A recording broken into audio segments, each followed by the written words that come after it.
Good evening, everyone. How are you all doing tonight, this morning, this afternoon? Please do let me know. I'm spooked good. You should be. Konbanwan, everyone. Today, we will be reading No Sleep Stories. And maybe even some creepypastas pulled up as well.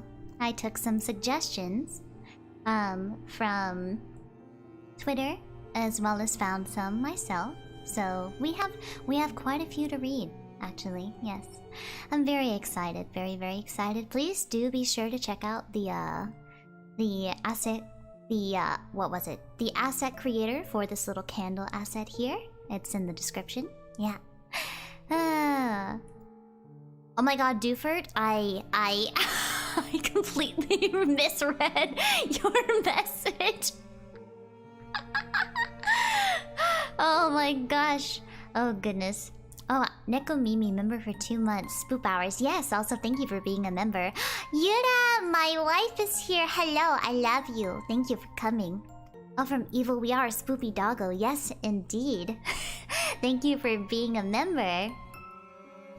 What did you think I said? I will not say. Oh, a little Streamlabs dono from Jordan Vic. Say, Shiki, can I boop your nose? Yes, by all means, go ahead. Choo! Choo! Thank you, Yura. Okay, before we get started, I just want to let you guys know that any super chats or Streamlabs donos that pop up during the stream, I will not be reading them while I'm reading. So they will come up at the end of the stream once we are done doing the No Sleep Story reading. So I'll go ahead and read some that have already been said. So Rogan, funds for Yuta and Shiki's wedding ring. Yes, I'm nearing the 10,000 follower mark on Twitter. So now she can never divorce me. As soon as I hit that threshold, she'll never divorce me. Oh, from Neji, time for me to get scared. Yes, also thank you for the super chats, Rogan and Neji. Why did you pick? I'm scared now. We're in for a good time. Oh, John Eck, hey Shiki, hope everything is good, going good, and hope you feel better tonight. Much love. Oh, thank you so much for being a member, John Eck. Oh wait, I think I got another Streamlabs dono from Jordan Vix. It's the equivalent of an Akasupa! Big boop! Thank you so much, Jordan Vix! I really appreciate it. Thank you for the big boop and the Akasupa. Yes. I would donate, but I'm broke. That's okay. I just appreciate you guys being here and watching my content. Yeah. Oh, from Hyono Kachira. Hi, Shiki. Can't wait to hear what stories you have in store. Although it's hard to be scared when you're so cute. Aw, thank you, Hyono. I appreciate it. Also, thank you for the super chat. Alright, guys. We gotta go into serious mode now. Are you ready for the No Sleep Stories? I believe that the first one we will be reading is called The Artist. By user, posted by numbe9 7 years ago. Wow, that was quite some time ago, actually.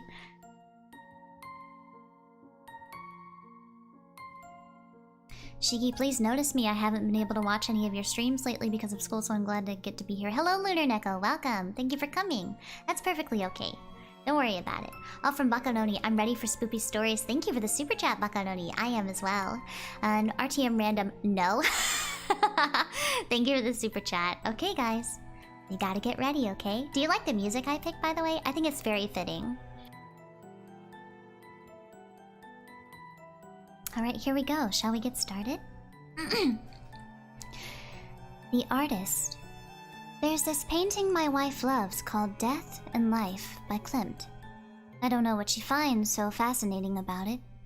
I made all the right noises when she showed me her beloved frame print when we were first dating, oohing and awing and making up some bullshit about warm and cold color schemes, and the specific choice of angles and line. She was an artist. Our first few dates involved long walks through museums, starting in Picasso's Blue Period and ending in heavy petting and blue balls. I took an art history course as an elective when I was finishing up my doctorate. I remembered enough of the lingo to charm my fantastically gorgeous future wife and lure her back to my stupidly filthy apartment. We're talking me as the foul bachelor frog, sitting on a lily pad made of empty takeout containers surrounded by a pond of enough unwashed clothes to keep a laundromat in business for a cool 6 months. I remember scrambling to find 2 of any sort of cup-like container for the bottle of wine we had brought back while she was in the bathroom. I rinsed out a couple of coffee mugs and ran into the bedroom to try to clean up the condom wrappers that had been sitting on my bedside table since 2003. On the bed, neatly laid out against the rest of the chaos, were my wife's dress, bra, and panties. She came out of the bathroom completely nude, aside from a pair of heels, took the wine from me, and took a swig straight from the bottle. I fell totally, completely, and irrevocably in love. Ooh, kinky. I have no head for artistic things. I work in finance. I get creative with numbers, not paint. But I fucking love her stuff. She's made a name for herself over the past few years. Critics call her the American Damien Hirst. One of her first exhibits were composed of a dozen oil paintings of rotting pastries, surrounding an actual cake filled with thousands of dead ladybugs being fed to a mummified tarantula dressed up as Little Miss Muffet. I have no idea what it meant, but it was sick, successful, and catered by Balthazar, so I ate about 20 croissants. They did not have bugs in them. I checked. She was amazing. She had the body of a Laker girl and the face of a Modigliani. Big words hurt. And still does. She's charming, charismatic, deep. The kind of person people flock to, want to be around constantly. She fucked like she had something to prove. She had a twisted sense of humor. As soon as I hooked a job with enough figures to keep a girl like her satisfied, the way she should be, I proposed, bought her a historical brownstone in the city with a garden full of roses and hardwood mahogany floors. And for the first few years, she seemed happy. We were the kind of couple you see in New York Magazine and scoff at because they're just too damn lucky. But we had a rough spot. Like all married couples do, she was still the same woman I fell in love with. Looked amazing. People always asked me when she was going to host the next dinner party. She still had an amazing eye for art. I knew she was miserable. I could see it. The misery in the corner of her eyes and the curve of her mouth. It happened gradually. First, it was the shower curtain. She bought 3 or 4 from a small boutique downtown. Brought them home so we could choose one out together. We decided on one. Pale blue, made of material that was impractical and way too expensive for a drapery in a bathroom, but we had the money, and it made her happy, so why the hell not? A few days later, I was shaving and realized she still hadn't put the curtain up. It wasn't until about a month after that I caught a glimpse of it hanging up in her studio, cut to shreds and dyed till it was almost unrecognizable. I chose to ignore it because I learned it's usually not the best course of action to call an artist out on their creative license. Unless you want to start an all-out war with no discernible end. A year after that, though, I had no choice. She had been so on edge it was like she was standing on a razor. She usually had a show about every 3-4 months or so. And if anything, she had too many ideas. The galleries always asked her to trim down her collections. When the year passed without so much as a single finished painting, I started to worry, both about her well-being and our bank account. We were extravagant spenders, and each of her shows would bring in a cool $20,000 that paid for a few months of European beaches and ski trips in Aspen. Damn, they got big money. The final straw, though, is when she burned down the roses. It turned out she had finished dozens of projects over the years. She had hated all of it, and had either destroyed or painted over everything. While I was at the office, she flew off the handle, doused about 16 canvases in lighter fluid, and set the yard on fire. When I got the call from the fire department, I rushed home to find her sitting in the back of the ambulance, covered in ashes, blonde hair singed at the ends. She was smoking a cigarette. I looked over the burnt flowers, the skeletons of her paintings. the ruined limbs of broken sculptures, and asked her what happened and why. She took a drag of the cigarette and said, "It was mine to burn." She took big, fancy pictures of the inferno, a family of bunnies suffocated in the smoke. She had them stuffed and mounted in size order on a baking soda volcano like the kind you see in middle school science fairs. She gathered up a few of the charred bits and pieces, wired it together, and made some warped, pained-looking kind of phoenix thing weighing in at 400 pounds, and easily over 8 feet high. She called the whole thing From the Ashes, and the reviews in the Times called it incendiary. Her first foray into becoming a true artist. Someone bought the phoenix. I pity the person who wakes up every day and looks at the strange thing, suspended in constant agony. We were both drunk at a random, expensive, vaguely Dante's Inferno themed bar in San Francisco. When I finally got a chance to ask her what was bothering her, we had been making dark jokes all night about the beautiful irony of her show and our current locale. At first, she vehemently denied anything was wrong, angrily pointing out that we had made 4 times as much off of her last show as anything before it. And it had more than covered the damages, that it had paid for the vacation we were on. I stayed silent. She tossed her newly cropped hair and looked like she was going to open up for a second. I saw her soft blue eyes fill with tears. Then she took a shot of whiskey from a glass that had a bull's head and smirked. "Well, for starters," she slurred, nonchalantly dangling the glass from the bull's nose ring, "I'm fairly certain I'm pregnant." She let the glass drop from her finger, and it shattered on the floor as she slid out of her seat and stumbled to the exit. I sat there for a while and drank more, feeling furious, confused, and miserable. I remembered her face when she showed me that Klimt painting. I remembered how she wore glasses back then, and how she pushed them up the bridge of her nose when she smiled as I talked about the fucking warm and the fucking cold colors and the fucking angles and lines. We converted her studio into a nursery. Rather, I did, while she stayed in San Francisco and did God knows what with her artist friends. I had a landscaper come in and replant the roses. I worked a lot of overtime, drank myself to sleep while I skimmed through parenting books. She came back when she was almost full term.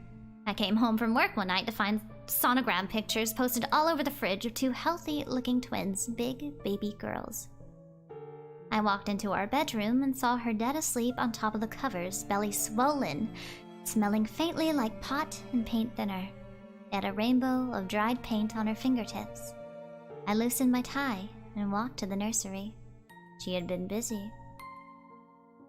The canary yellow I had chosen was covered in a layer of translucent blue, and she had covered one wall in Klimt-esque patterns and curlicues. The creamy plush carpet was covered in paint splatters she had worked furiously to finish. She had cut a swathe from one of the new roses bushes and made a giant bouquet, shoving them so tightly in the vase that some had escaped and made their way from their perch on the changing table to the floor. She had scattered them in the bassinet on the windowsill. It was chaotic and beautiful.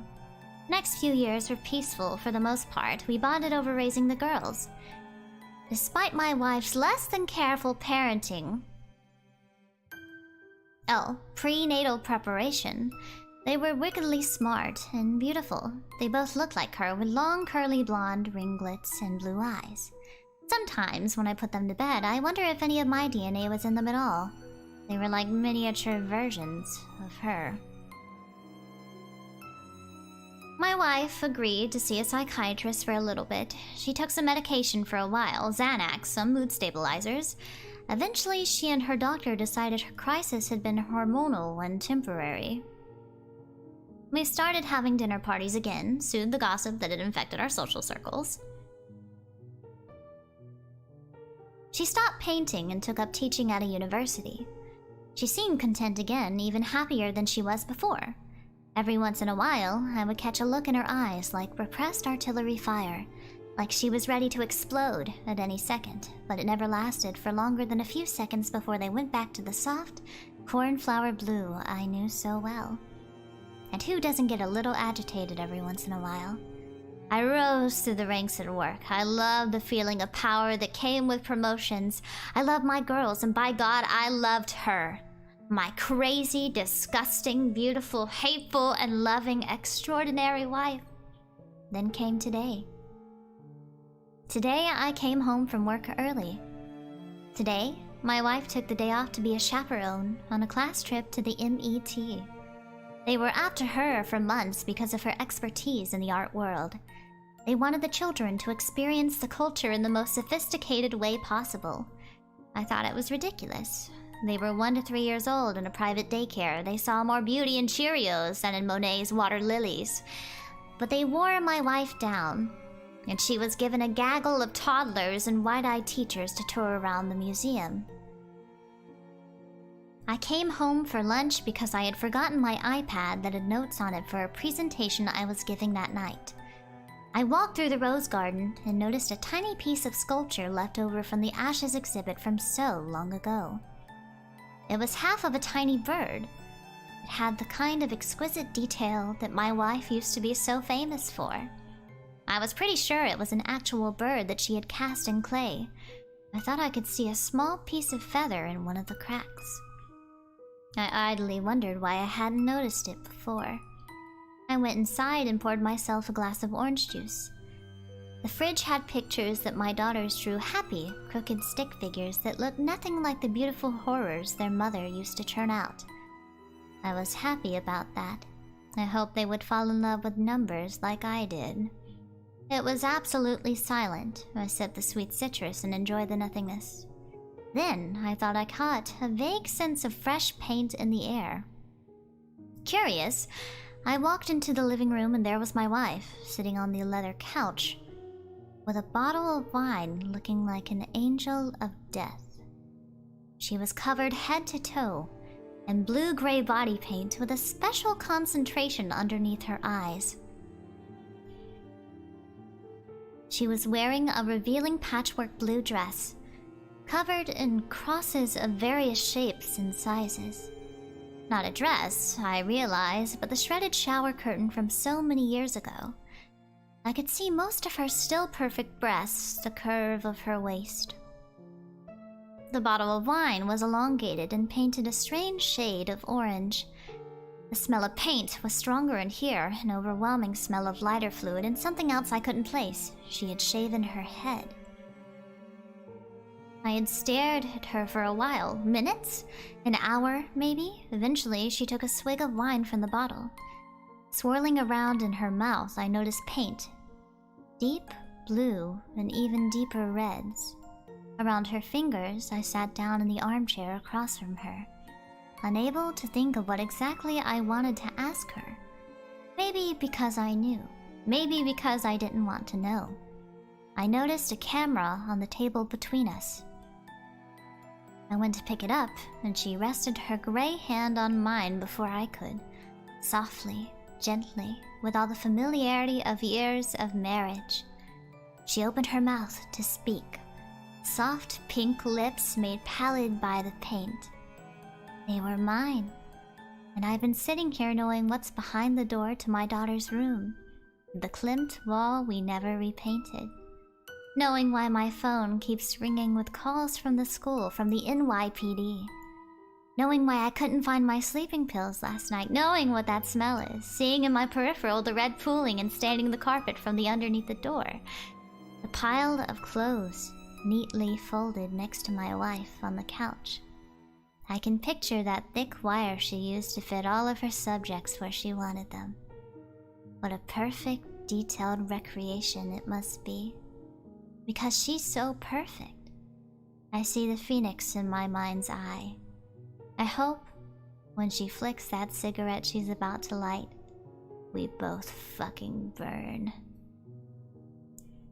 That was the artist. And now let's look at the painting. This is the painting that she was so entranced by, apparently. Yeah. Did you guys like that? Did you guys like that first story?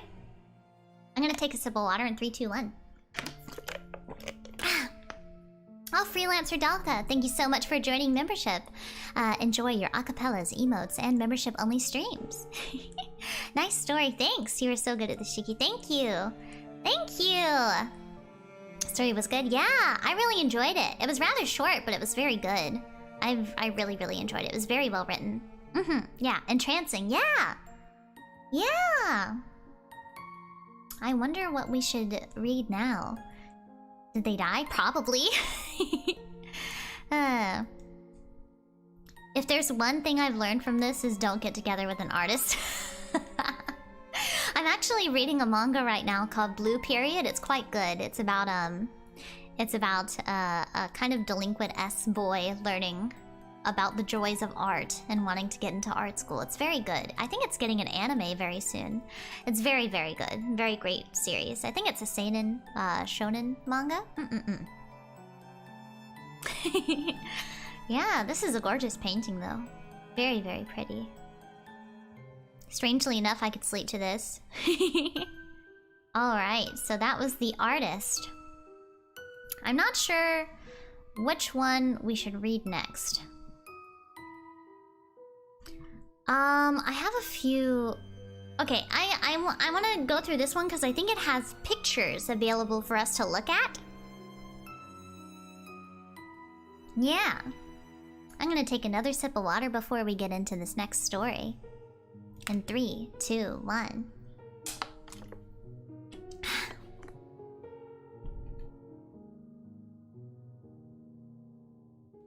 If you disassociate enough, this is ASMR.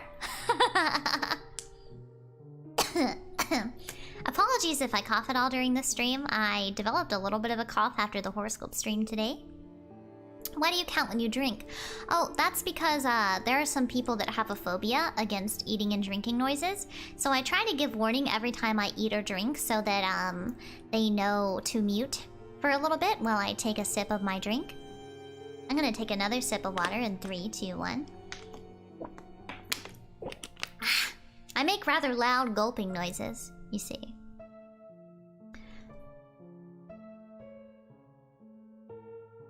Your narration is chilling, Shiki. I love it. Ooh, I'm glad! Alright. Shall we get into the next story?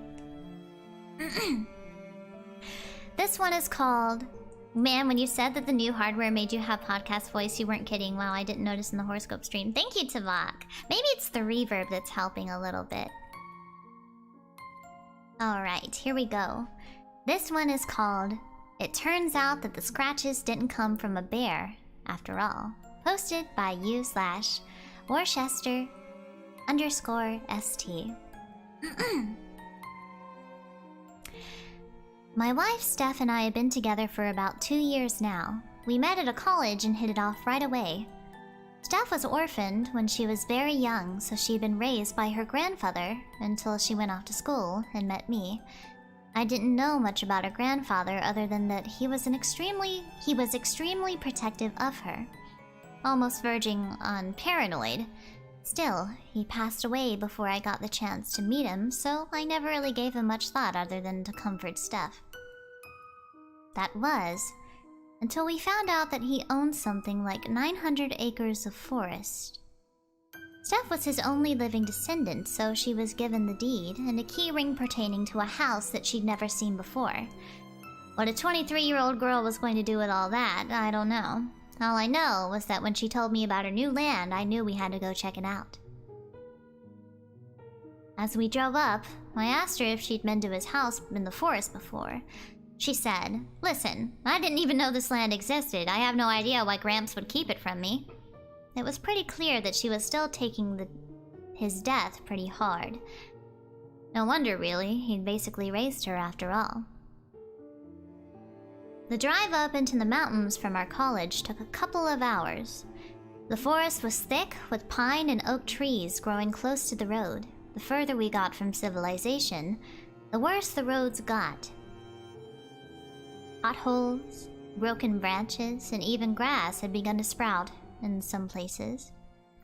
Our plan was to stay the night at the house, but if that didn't pan out, we'd brought a tent as well. Our GPS had us turn off on a gravel road. The road wound and twisted around turns and rocky outcroppings. It was pretty clear that it was leading us down into a valley. After half an hour or so on this new road, we saw the house out in the front of us. The house had clearly been abandoned for decades. I had brought my camera with us, so I took a picture of it right as we stepped out of the car. Here's the picture of the house.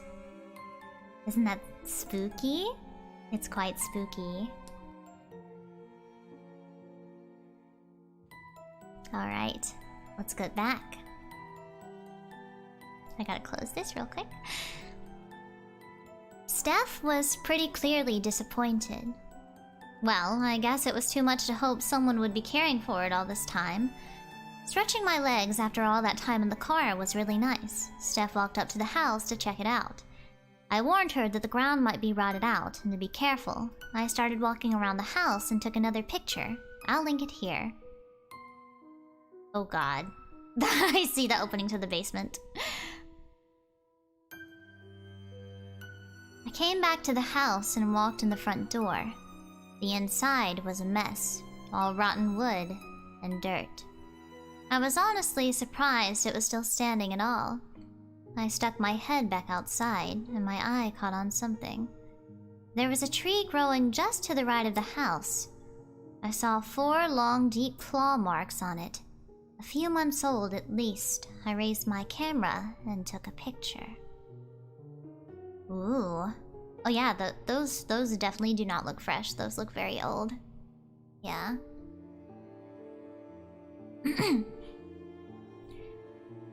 That was when I heard Steph shriek. I ran back around to the front of the house and saw her standing in front of something rotten. When I took a closer look, I saw it was a deer carcass. I told Steph that we were most definitely in bear country, then took a picture of the deer. Only thing was, it looked like the deer had been cut open with a bunch of razor blades. Bears don't normally do that. I'll link the picture here, warning this is a picture of a rotting deer body. I will not be linking this picture. You can kind of imagine that it is quite gory, and I do not want to show a dead animal on stream, so I will not be showing it. I will try to link all of the ones that we read after the story is over, or after the stream is over, yes. No, I will not show it. I think I might actually get demonetized if I do. Alright. The sun soon set after that. We took out our tent inside the house and found a nice flat spot to set it up. I busted out my gas grill and made us a couple of burgers. We were sitting in our camp chairs inside the house and feeling pretty good by the time it got completely dark. Steph was looking at me pretty amazed. I asked her why she was so surprised. It's just, I've never been camping before. It's different than I imagined. She looked down at her phone. Less cell service at least. I decided to ask some more about Steph's grandpa. Why do you think he never told you about any of this? And why didn't he ever take you camping? I asked. I don't know. I went on for a while about how cool I thought the property was. Plans for future parties with friends, bonfires, all that. Clouds had rolled in, so all the light was just from our little lantern I'd brought. Pretty soon, we headed inside the tent, zipped up the door, and we were ready for bed. Steph had already fallen asleep when it happened. All the sounds from outside, all the crickets and birds and owls all stopped in an instant. Laying in my sleeping bag inside the tent, the silence was deafening. That was when I heard it. A distinct clicking noise echoed out from the forest. I lay in silence trying to guess what kind of animal might have made that sound. It was so loud that Steph actually woke up next to me and asked what it was. I told her I didn't know. Then I heard the clicking noise again. Extremely close. So close it seemed like it might be right next to the house. I slipped out of my sleeping bag, still inside the tent. and grabbed my camera. I walked up to the tent door and zipped it down as quietly as I could. Then, I stuck the camera out into the darkness and took a picture. In the flash, I saw a hand reaching through the broken window of the house. It almost looked human, but it was deathly white and had long claws extending from each finger. Through the window, I saw what looked like a human silhouette with two bright yellow eyes, staring in toward us. I can't be sure, but it looked like there was blood around its mouth. I pulled the camera back and zipped the tent door closed. There he is. Do you see him? Do you see his hand and his eyes?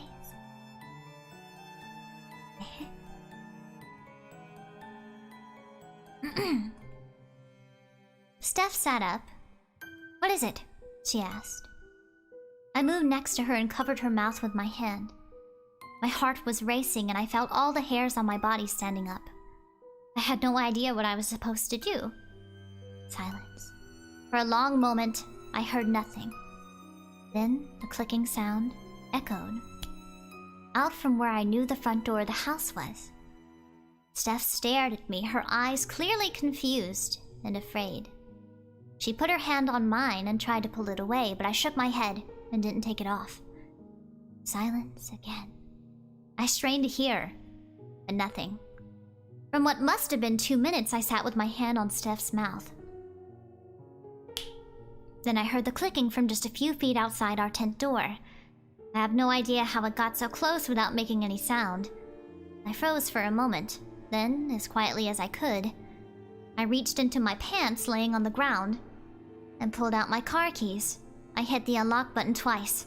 My car's horn beeped loudly from where we'd parked in front of the house. Silence again. Finally, after what seemed like an eternity, I heard the clicking from out where my car was parked in front of the house. The clicking echoed out a few more times, but each one was further and further away. After half an hour or so, the cricket started back up and the forest sounded alive again. Steph stared at me. "What did you see?" I told her to get dressed and to be ready to run. We got dressed in the tent, and I opened the door. We ran to where my car was, jumped in it, and sped away. I didn't stop until we reached home. The next morning I went out to my car and saw this on the hood. Scratch marks. Has anyone had experiences like this? I'll update the story if anything happens. Ooh, that's the end of the story. It's quite short.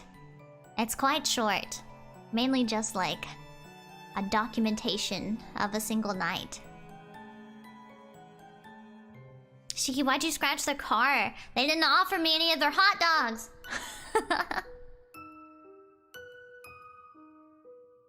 Did you guys enjoy that one? First one was scarier. It was a bit longer and it was a bit more well written. This is kind of just like, it feels like a more of a documentation. The last one felt more like a story, you know? I appreciated the photographs. I feel like it really made the story. I'm gonna take a sip of water in 3, 2, 1.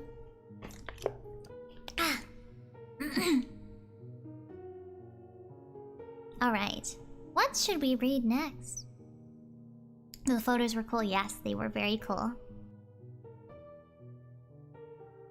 Alright. What is next on our list? The Quiet Neighbor. This is by u/Pippinacious. The Quiet Neighbor. Just about the first thing anyone new to the neighborhood learned was to avoid Bud Phillimore. Cantankerous, territorial. Oh, my dog's moving. It scared me. And fueled by what seemed to be a deep-seated hatred for just about everything. He was the kind of man that childhood nightmares were made of. Although he'd only lived there for a few months longer than us.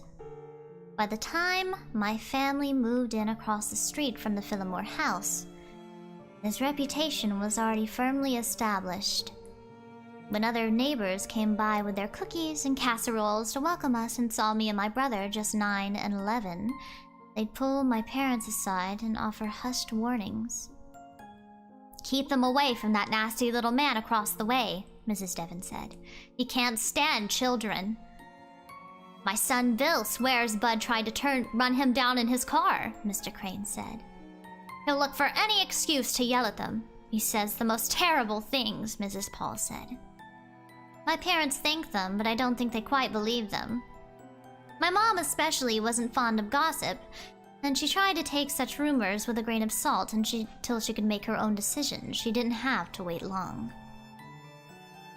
My older brother, Scotty, and I were outside tossing a baseball back and forth one Saturday morning when Scotty tossed it too hard and high. It sailed over my head, bounced in the street, and rolled to a stop at the very edge of Mr. Phillimore's yard. Both of us had overheard our neighbors' warnings and were hesitant to even look at the house, much less approach it. "Go get it, Liz," Scotty said, nudging my shoulder. "But you threw it," I replied. "So, you missed." I couldn't reach it. My whining had no effect. He pushed me towards the road, and after checking both ways, I began to creep across towards our ball. I'd almost reached it. I just had to take a couple more steps, and it would have been within my grasp when the front door of the house flew open. "What the hell are you doing?" A stout man with thin graying hair came bursting outside and stomped across his lawn towards me. My ball," I tried to say, pointing to it. "You brats throwing things in my house? Think it would be funny to break a window?" No. I glanced over my shoulder to see Scotty half poised to run inside and whimpered. "Get out of here," Mr. Phillimore snapped. "Can I just—" "No!" Before I could react, he'd scooped up the baseball, which had barely been touching his grass, and stormed back inside. The whole front of his house seemed to shake with the force of his slammed door. It was the first of what would be many run-ins with everyone's least favorite neighbor. Our parents tried to talk to him about his behavior, but he just told them to keep their noisy little shits off his lawn and away from his house if we didn't want trouble. Dad thought about calling the cops on him, but his mom became fond of saying there was no law against being rude, so we were told to just try and be more careful. He must not always been such a bull. Lag! No! Are you kidding me? Wait, where are we? No! Give it a second. Try refreshing. Refresh, guys. Refresh the stream. Because it's not on my end.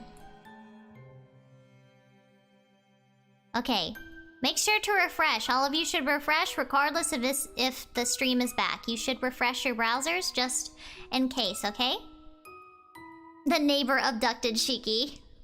Way to ruin the immersion. I know. What the heck, YouTube?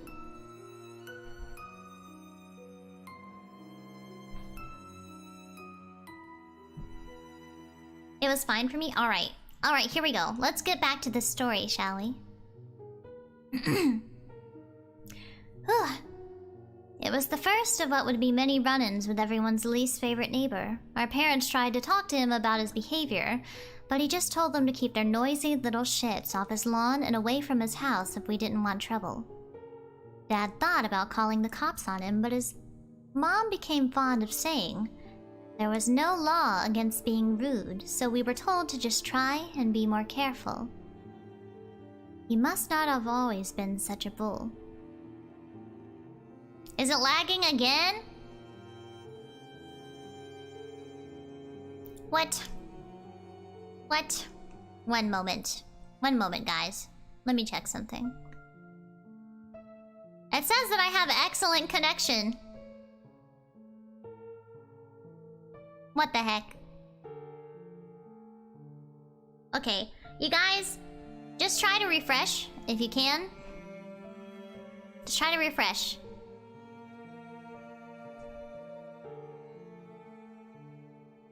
Alright, I'm just gonna keep going.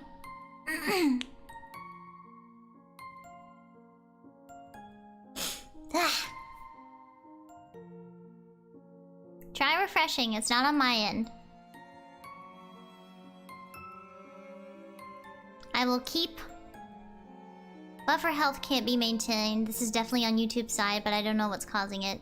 Thank you, Tavok, for the super chat. Yeah, YouTube has been very unkind. Very, very unkind, especially lately. It only lags when you start reading actual cursed stream. Wow, alright.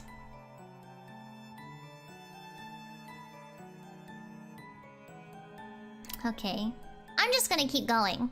Is that okay with you? Is that okay for me to keep going?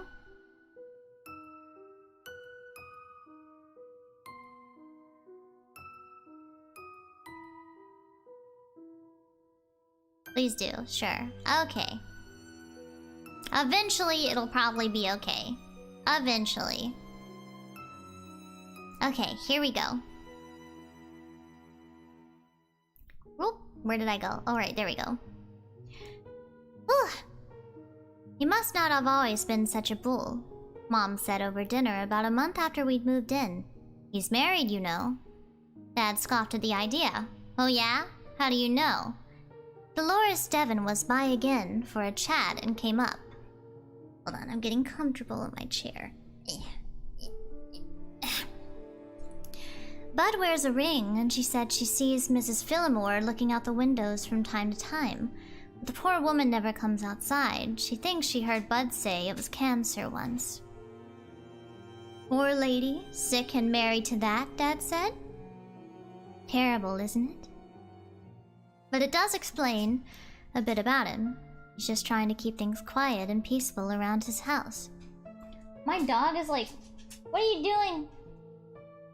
Lay down, there you go. He was like running in his sleep across the floor. Terrible, isn't it? But it does explain a bit about him. He's just trying to keep things quiet and peaceful around his house. Yeah, sure, Scotty muttered, and Mom frowned at him. He's probably very sad and lashes out without meaning to. He's an asshole, Scotty said. Language, Dad warned, but yeah, he is. Whatever his reasoning, we all agreed it would be best to just try and avoid Bud Phillimore. Scotty and I were extra careful to keep all of our toys well within the confines of our own yard when we played outside. I also couldn't help but keep a wary eye on the house across the street, just in case he decided to be extra crazy and we had to run for it. That's when I started to notice Mrs. Phillimore. Almost every time Scotty and I were out, I happened to glance at their house. I would see a tall, slender figure outlined behind the sheer curtains in one of the upstairs windows. While I couldn't get a very good look at her, I figured it couldn't be anyone but the missus. Mr. Phillimore didn't have anyone else. She never banged on the window or shouted at us like her husband. She'd just stand there, watching us. I like to imagine that she was a nice lady, a quiet neighbor who just enjoyed seeing kids at play. I remember my mom saying Mrs. Phillimore was sick, and I felt sorry that she was trapped in her house with her horrible husband.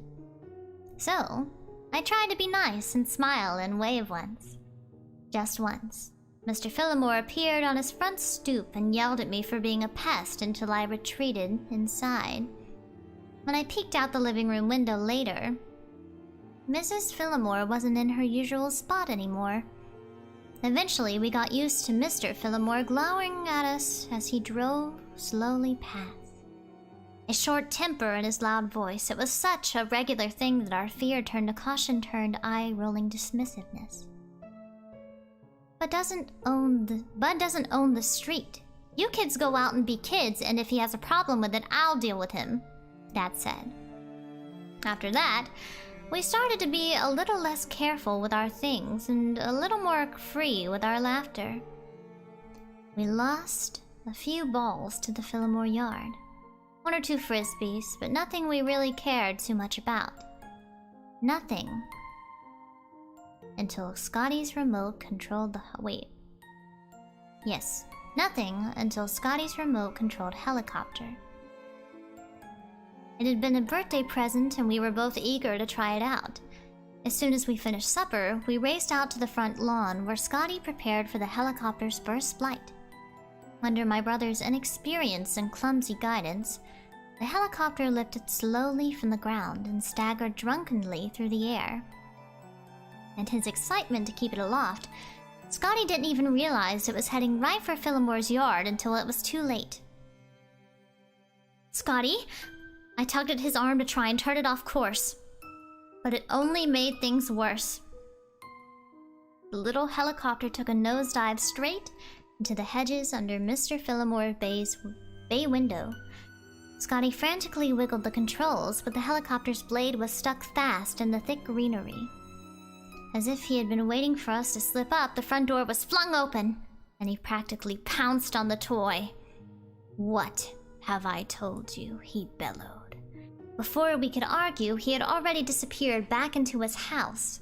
Upstairs, the curtain fluttered just so, and I knew Mrs. Philemore was watching. I wanted to call up to her and ask her to get the helicopter back, but Scotty grabbed my waist and dragged me behind him to find Mom and Dad. When our parents went over later, he refused to come to the door. "Don't worry, kids," they assured us. "Next time we see him, we'll sit down and have a real discussion about this." That wasn't enough for Scotty, though. I followed him up to his room and sat on the edge of his bed while he paced back and forth while ranting about how unfair it was. He was fuming and furious, and he wanted his birthday present back now. "But how?" I asked.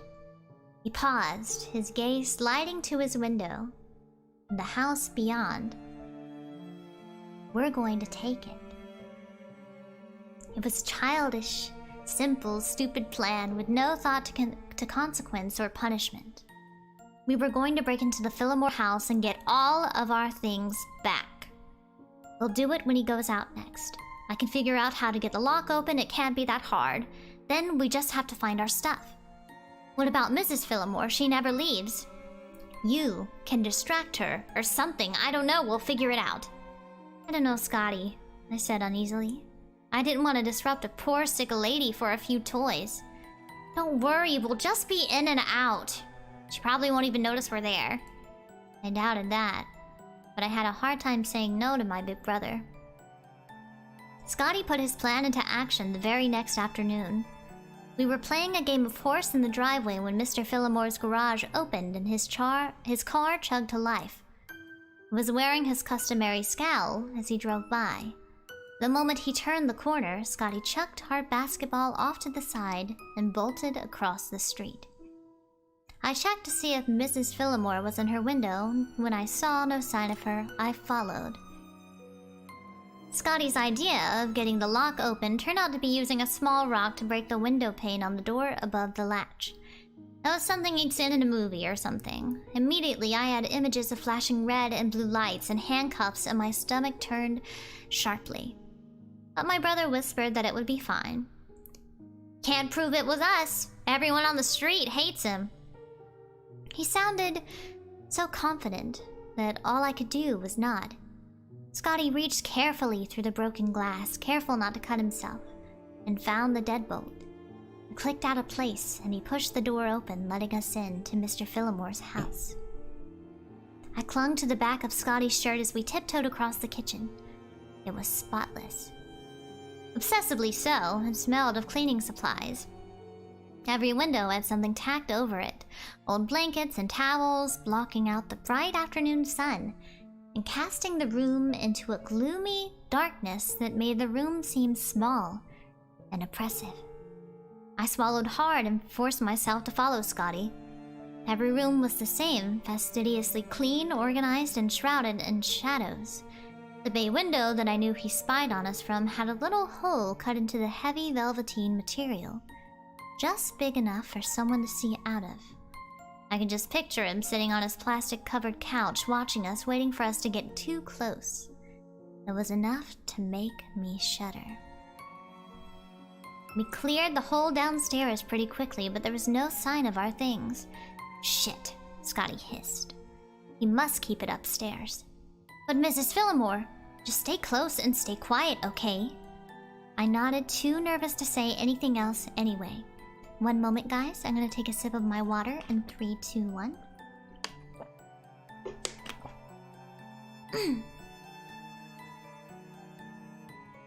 We'd only gotten up a few steps when the floorboard on the second floor creaked.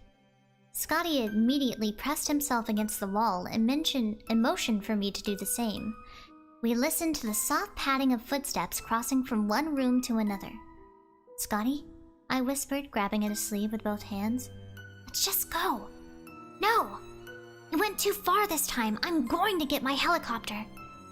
Door hinges squeak from somewhere upstairs and the footsteps stopped. We found a guest bedroom first. Wait, Scotty pulled his arm from me and scampered up the remaining steps. Reluctantly, I went up too. We found a guest bedroom first. It was all muted colors and magazine quality furniture void of any warmth or personality. Like it was just set up for show, never intended for use. At least, it was a bit brighter up there. The windows only had a few layers of sheer curtains over them. Enough to obscure visibility, but still let in the light. The second room was obviously Mr. Philemore's. It was the most lived-in looking room of them all, and even then, that was only because there were some pictures hanging on the walls, and some personal items on the nightstand. The bed was meticulously made, all the clothing, most of which was masculine, hung neatly in the closet. There wasn't even any stray hairs in the brush on the vanity. I wondered how someone could live in such a cold, lifeless house. There was only one room left upstairs, the one Mrs. Philemon must have gone into. Its door stood half open. Scotty and I traded a look, his determined mind silently pleading with him to go. He took a step towards the door. I shook my head and grabbed at the back of his shirt again. He brushed me off and placed the flat of his hand on the door, pushing it open slowly. Inside, the room was almost empty except for a large vanity against one wall. A framed wedding picture was on it, and I recognized Mr. Philemore despite being younger and thinner. In front of the vanity, posed on his tall stool, was a mannequin. She was wearing what I thought of as a 50s housewife dress, white with little pink and green flowers. All over it, a string of pearls and a blonde wig carefully combed back into a bun. Her featureless face was fixed on the mirror in front of her. Scotty's brow wrinkled, showing the same confusion as I felt. We'd both heard Mrs. Philemore walk to this room, but there was no one there. "Just go!" I begged. A cold sweat started to trickle down the back of my neck. Scotty shifted his weight, obviously torn, and the floorboard beneath his feet groaned. The mannequin's head turned sharply toward us. Scotty leapt back with a yelp, an arm thrown out protectively in front of us. Liz, his voice trembled. Run. I stumbled back down the hall on legs that didn't want to work. I could hear Scotty stomping along behind me, behind him a rapid skittering. We skid at the top of the stairs and I grabbed the railing to keep from falling headlong down the steps. While I righted myself, I dared to glance down the hallway. It was empty. Where'd it go? Something thudded against the ceiling. We both looked up and screamed. The mannequin was crawling, spider-like, over our heads. She rinsed her head completely around, turning her blank face towards us, and flitted towards the wall. She started to descend, the whole time facing us. I was still screaming when Scotty hooked his arm around my waist and hauled me down the steps.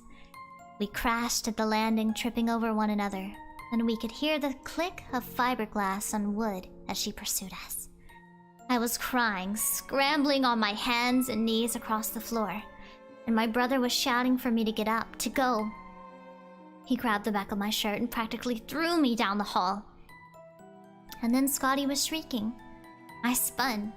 The mannequin was crouched on the last step, one arm outstretched. She had her fingers wrapped around Scotty's ankle. They were tightening, until his bones started to crunch beneath her grip. He kicked at her with his other leg, but it did nothing. She started to drag him back down the stairs, back towards the stairs. "Scotty!" I screamed, but before I could move, he looked up at me and shook his head furiously. "Liz!" He could barely get the word out through the fear and pain that masked his face. "Run!" I wanted to stay. I wanted to grab his hand and pull with all my might and drag him out of that house with me. But he shouted again, "Run! Run!" over and over until the words became a garbled mess of howling. Terrified cries that chased me out the same door we'd come in through. It was the last time I ever saw my brother. No trace of Scotty was ever found.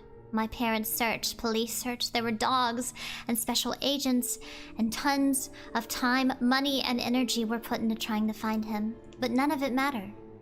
It was as if he had simply vanished. But Phillimore wasn't a suspect very long with no evidence and no history of any kind of criminal record. He was let go. Scotty was dubbed a missing child, reduced to a single box of paperwork that was all too soon to move to the cold case stacks.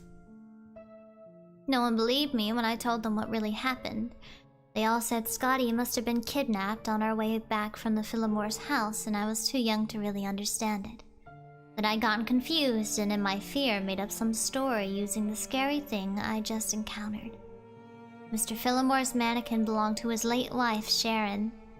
He kept it after she passed because it reminded him of her. Sometimes he'd move it around, put it in a window, but it wasn't alive. You understand that, right, Liz? My therapist was fond of asking. I told her what she wanted to hear, even if I knew it was a lie. The adults preferred it that way. It was easier for all of us. Maybe that was why I never showed anyone the note that had been left taped to our door, typed and anonymous, that just said, "I tried to keep you away. I didn't think it would have changed anything." I knew, though, and I never doubted myself, or the fact that Scotty had sacrificed himself for me. And up until Mr. Phillimore packed up and moved a few years later, I would sit in my brother's room, and I would stare out the window at his house. I would watch the second-story window, waiting for the telltale dark figure to appear behind the curtains, waiting for the quiet neighbor that everyone said didn't exist. And that was the quiet neighbor story. Did you guys enjoy that one? Yeah, it was very, very similar to Monster House. I like that it went into a different direction. Yeah.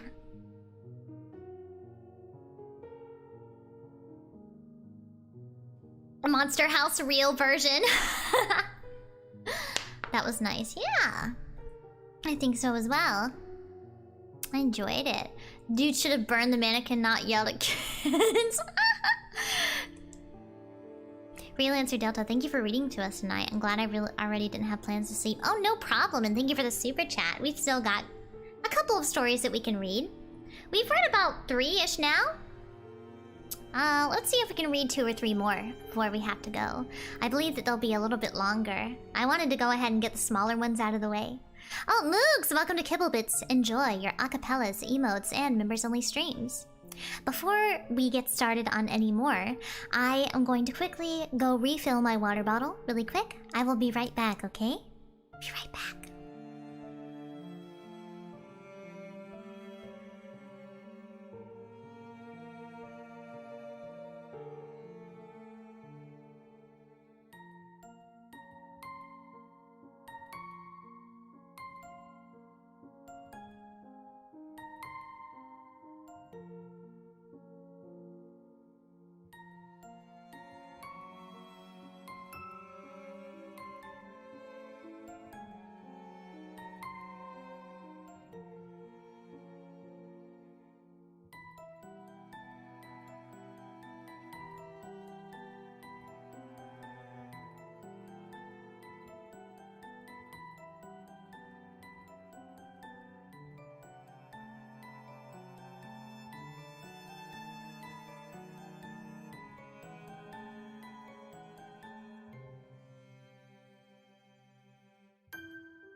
Okay, I'm back.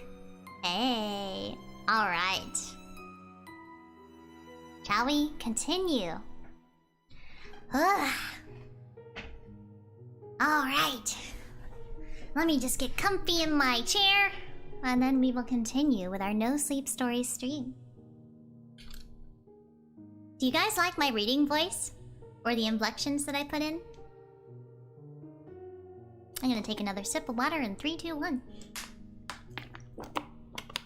Aha! Yummy.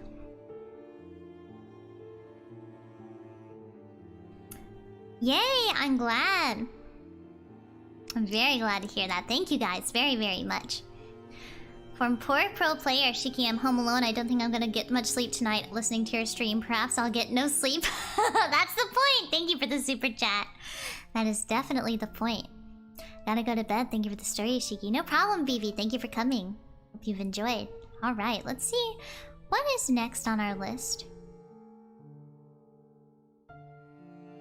Okay, let's read a package marked Return to Sender. Shall we? Good job on the devotion to your role when you read that. Oh, thank you. Can I request an audiobook from you? I'd actually love to read an audiobook one day. Let me take another sip of water in 3, 2, 1.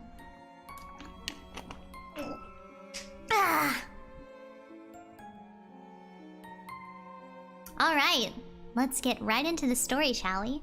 This is called A Package Marked Return to Sender, posted by u/Manon_Lysette. This was posted 5 years ago. Let's get started. My neighbor is one of those annoying wannabe YouTube personalities. Over the years, I've seen him cut out cinnamon, lay flat on the hood of his car as it slowly creeped down the driveway, and douse himself in lukewarm water, all the while screaming epic win, epic fail, or fuck, epic maintenance of the status quo, for all I know.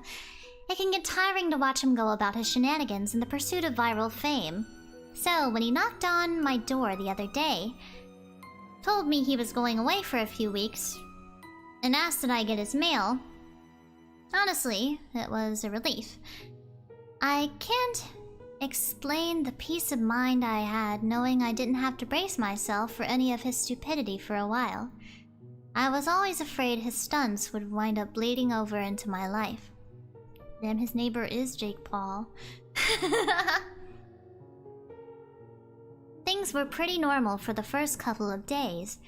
He received a few bills, a bit of spam, and what I could only assume was a birthday card. Then one evening, I got home to find a cardboard box waiting on his front porch. In big red letters was written, Return to Sender. I'm no small fry, but I admit I had trouble lifting the box on my own. It was really freaking heavy. Lugging it across the road to my house was even harder, and I quickly realized there was no way I was going to drag it up the stairs and through my front door. I decided I'd leave his package in my garage. It wasn't like I kept my car in there. The garage door was a piece of shit that refused to open without a good thug and a whack. It was less trouble just leaving the car in the driveway than it was to fight with the garage door every morning and night. In hindsight, I should have set the package down while I struggled to open the tricky door. But you know how it is when you've got a good grip on something, no point in setting it down if you don't have to. It was as I kicked the door for a third time that I lost my grip on the package and it fell to the ground. I heard a light crack inside.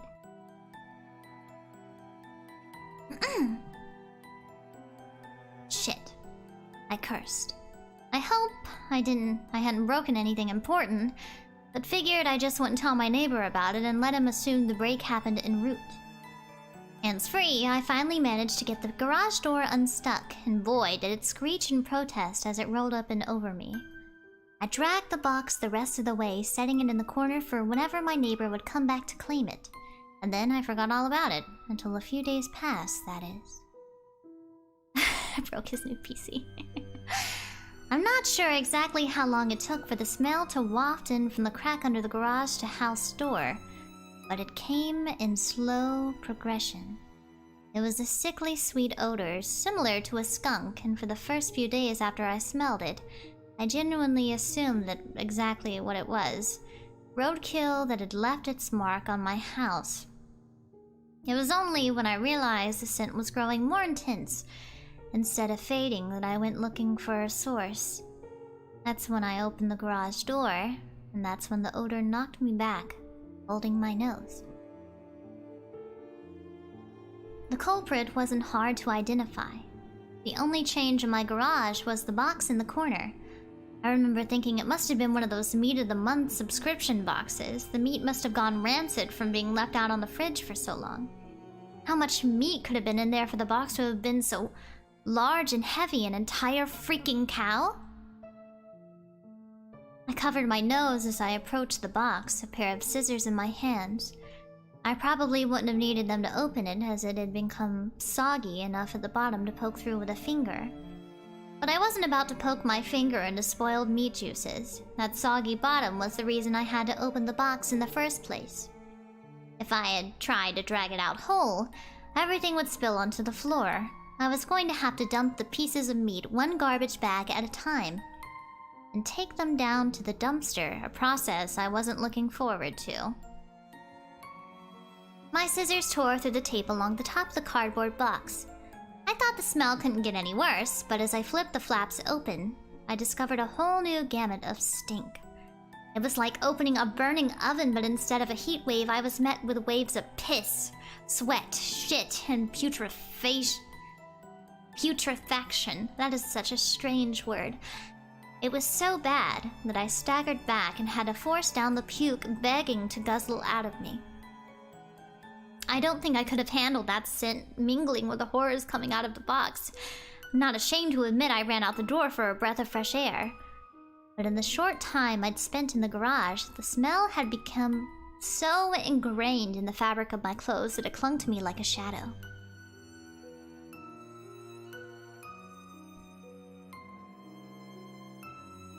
Nothing I tried could keep the smell out of my nostrils. Not air fresheners, not a face mask, not 3 showers and a change of clothes.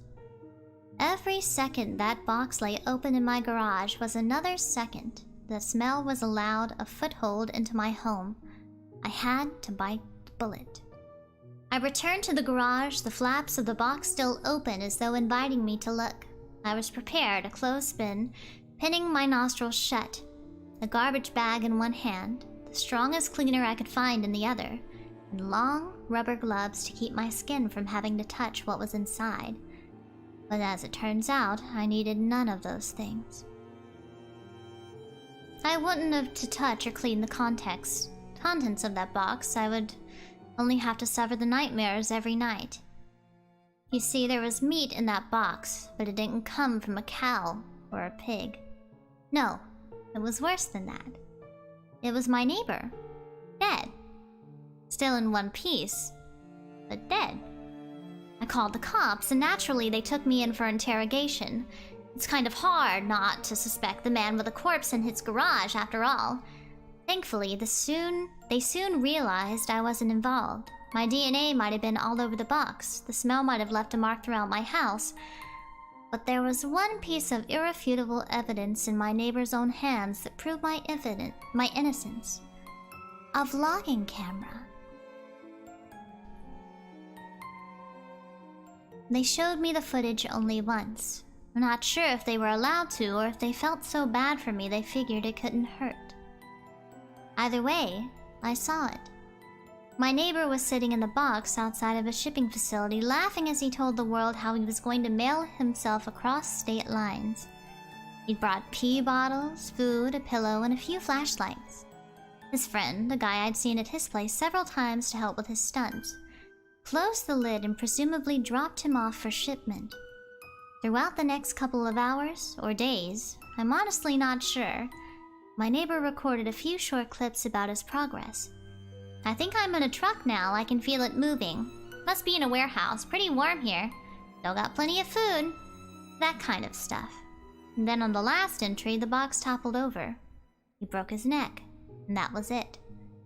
Camera recorded until either the memory card got too full, or the battery died. There's one thing I didn't tell the police after they showed me the video. One thing I heard in the footage that will haunt me to the day I die. Just after the tumble that broke his neck, I heard the familiar screeching sound of my garage door.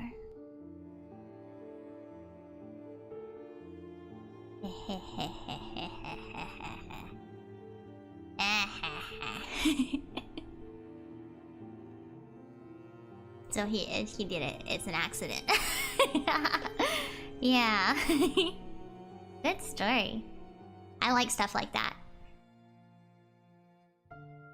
Accidental murder, yes. What would you call that? I don't remember. Manslaughter. Involuntary manslaughter. I'm gonna take a sip of water in 3, 2, 1.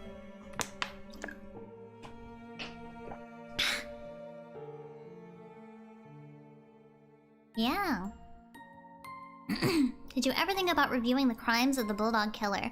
I don't know if I could talk about, like, actual true crime. Like, I'd have to be pretty discreet. I'd have to walk on eggshells, because I don't want to be disrespectful to anyone, but I'd love to cover true crime topics, if I'd ever be able to.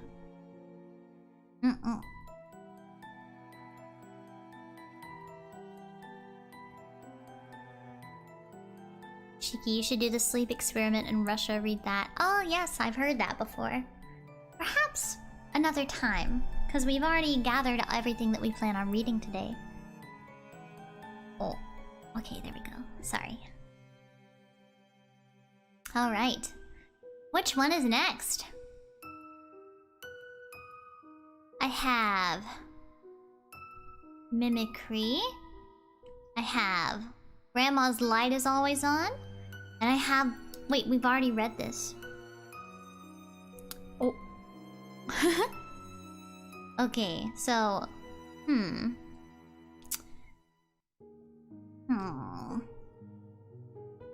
I think I want to read Mimicry.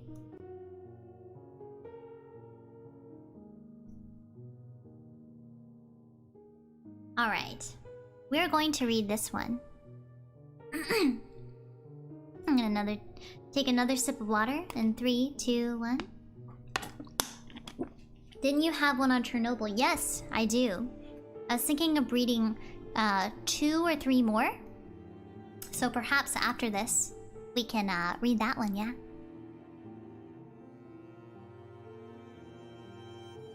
If you do more in the future, I'd recommend My Best Friend Never Happened. Ooh, okay. I will look into that. I will make sure to watch the VOD to see if I missed any good rendition, not renditions, but recommendations. Okay. Mimicry by you, Pippinacious. 4 years ago. Here we go. Mimicry. I was worried when I first inherited Claudette that she would be lonely and depressed. I knew parrots were supposed to be social creatures, but I was barely equipped to handle one, much less get her a companion. Aunt June, who had generously given the bird to me after discovering how loud and energetic she could be, assured me that Claudette was an independent sort and would be fine on her own. Claudette and I had a rocky start. I was timid around her large beak and sharp claws, and she was slow to trust yet another new person.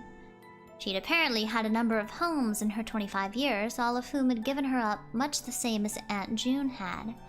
That was mostly why I kept her. I felt sorry for her and wanted her to finally have a home, even if it meant a steep learning curve.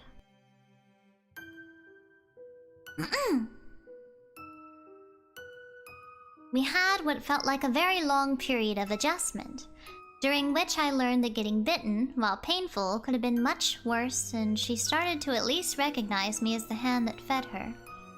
When I discovered she was happiest in my small, screened-in porch, I moved her cage there and gave her free run of it, which also improved our relationship.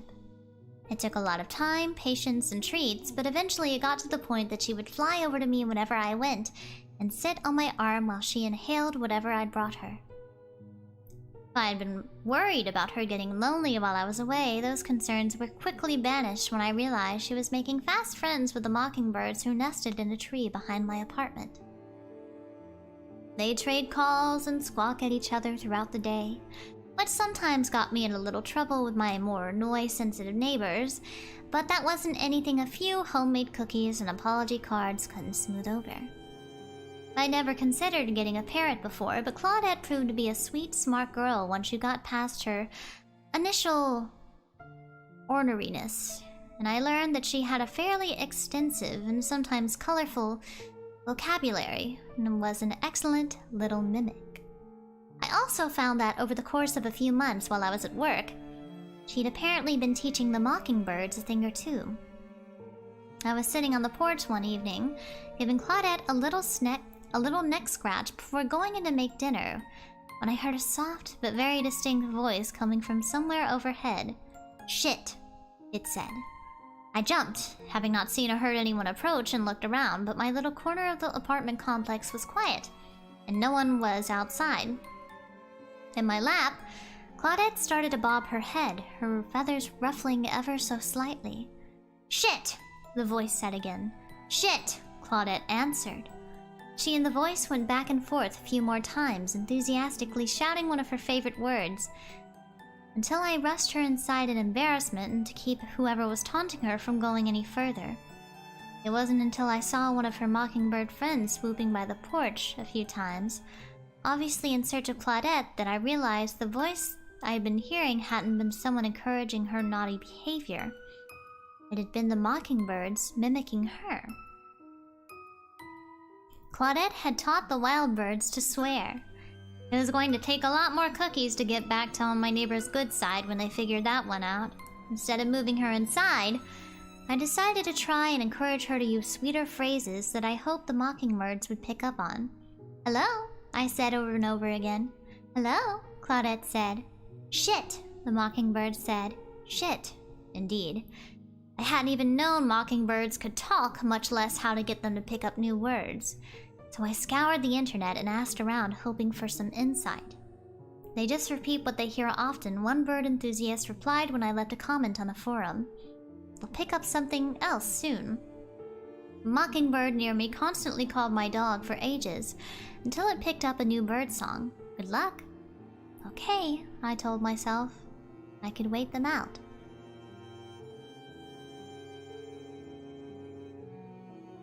In the meantime, I kept working with Claudette to clean up her language and spent a bit of time every night repeating words to her and rewarding her when she got them right.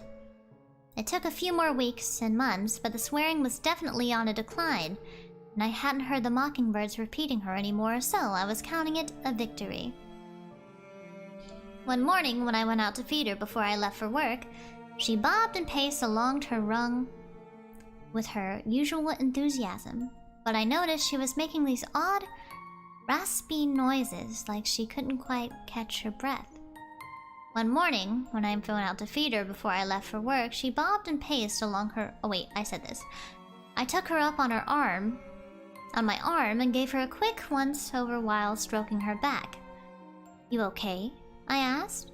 "Hello," she said, and the odd breathing stopped. I waited for a little while, almost enough time to make me late, but she seemed fine, and I rushed out to get to work. The next morning, however, the low rasping noises were back. She again came over to me and fluffed and bobbed, all the while making the ragged breathing sounds. Outside, the mockingbirds were responding with unusual clicking noises. I didn't pay much attention to them, too concerned for my own parrot. Unable to leave her again, when she was in such an obvious state of distress, I called my boss to let her know I had a family emergency and hurried Claudette to the nearby vet. I told them in a quavering voice that I was sure she had some kind of serious illness, and explained that she was having trouble breathing, and they ushered me into a room to wait for the doctor. When he came in, I again told him about the sounds and begged him to listen to Claudette. She was sitting in her travel cage, preening quietly, completely undisturbed by the fact that her life was hanging in the balance. "I swear she sounded horrible yesterday and today," I insisted. Sometimes these things come and go, Dr. Graham said gently. Can you do me a favor? Imitate the sound she was making? I quickly did as he asked, hoping I'd be accurate enough for him to understand the severity of the situation, and immediately Claudette started to mimic me. Dr. Graham hid a small smile behind his hand before catching himself and becoming serious again. She's fine, Stacy. It seems she may have overheard you during some nighttime activities and is just repeating those noises. What? I think she's heard you with a partner, you know, during intimate moments. Claudette emphasized his statement with an unmistakable little moan. With my face burning a bright red, I packed up my bird, mumbled an apology, and thanked him and practically ran out of the office. I've been listening to the neighbors, I accused a now whistling Claudette on the way home. Or has someone been playing their TV too loud? How did you learn to make those noises? It certainly hadn't been from me. That much I knew. Whatever it was, it must have been going on for a while if she started to mimic it. I couldn't just go around asking my neighbors if they were getting down and dirty with the windows open, so for now I just had to try and keep a closer eye on what she was getting exposed to. When I released her back onto the porch, she squawked a chorus of hellos to the mockingbirds, who sang back, and then settled on top of her cage for a nap in the sun. I sat on the porch with her for a good portion of the day, but didn't hear anything particularly telling, and eventually gave up when it became unfortunately warm outside. Uncomfortably warm outside. I still poked my head out on occasion, but the most unusual thing I heard was the mockingbirds making their newly picked up clicking sound. While it was familiar, I couldn't quite place where I'd heard it before, and dismissed it. Claudette's heavy breathing sound started to become a more frequent part of our morning, along with the occasional moan, and ever so often she mumbled to herself, "Pretty, pretty, pretty." At least that was an improvement on shit. She and the mockingbirds continued their back and forth, and I got used to their clicking noises the same way I had their swearing. It was especially bad in the morning when Claudette was doing what I came to call her breathing exercises. Ragged breathing. Click, click, moan, click, click. Rinse and repeat until midday. I just had to wait them out, and they'd eventually move on to some new sound to try and drive me crazy with. But the more I heard it, the more I realized there was something about the click which was becoming more refined and distinct every day. That kept nagging at me. I knew the sound, and given a bit more time, I was sure I'd pinpoint exactly what they were imitating, but it continued to elude me. "How's Claudette doing?" my sister asked while we drank wine and had our weekly Thursday night phone call. I was sitting in my living room in my pajamas, little more than a tank top and a pair of shorts that were too small to wear out in public, with my phone in one hand and my glass in the other. I'd left my sliding glass door leading out to the porch open just wide enough for Claudette to waddle inside if she wanted to join me. "She's fine, still doing that nasty breathing thing. You figure out who's taught it to her?" I'm leaning towards the Johnsons. They're always struck me as exhibitionist types. Raina giggled. "Aren't they the old people?" "Yeah, and they need some loving too." While we laughed, I heard a series of very soft clicks through the open door. Oh, I said. "The mockingbirds are doing the thing I told you about. Maybe you can hear them and tell me what this damn noise is." I sprang up from my couch and crossed the living room to yank back the sheer curtains hanging across the slider. The click stopped immediately. Beside me, Claudette paced back and forth across her cage top, mumbling all the while, "Pretty, pretty, pretty." A bush on the other side of the screen shook just slightly. The light from inside my apartment reflected off the porch screen, making it difficult to see outside, and I froze. "I can't hear them," Rena said in my ear. "Stacy?" The bushes rustled again. Claudette started to make the shuddering, raspy breathing sounds.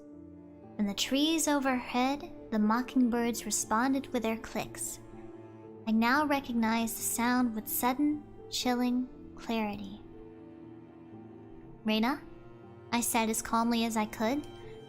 "I think someone's in my bushes." As soon as the words left my mouth, a dark figure sprang upright and was making a mad dash around the side of the apartment building. It happened so quickly that I couldn't make out much, no features, nothing significant, just dark clothes and maybe a hat, and then he was gone. Reina was asking me in a near panic if she should call the police while I was too stunned to answer. It had taken months for me to teach Claudette words, months for her to pick up new sounds, months for her to learn to mimic accurately. No doubt it would have taken the same amount of time listening to someone breathing heavily and moaning to repeat the sound accurately. My stomach dropped, fast and hard, and I thought I might vomit. She hadn't learned those sounds from noisy neighbors or a television show. She'd learned it from the man who'd been hiding outside my apartment, panting like a dog while he watched me. I stumbled back against the slider and scrambled to get inside again. Over my shoulder, one of the mockingbirds called out into the night from a treetop. Click, click. The perfect imitation of a camera shutter. It's creepy! It's creepy! Oh god. I hate that! Yeah, I bet. I thought it might be supernatural though. Oh, from Anticlimaxer. I haven't been able to tune into a stream for a while because Australian time zones. Keep up the hard work, Shiki. Looking forward to member stream on Tuesday. Thank you, Anticlimaxer. Yeah, I'm also very excited for the members game night that's coming up. Well, actually, is it Tuesday? It is Tuesday, yeah. Oh, Iron Claw, thank you so much for the super sticker. I appreciate it. I'm gonna take a sip of water in 3, 2, 1.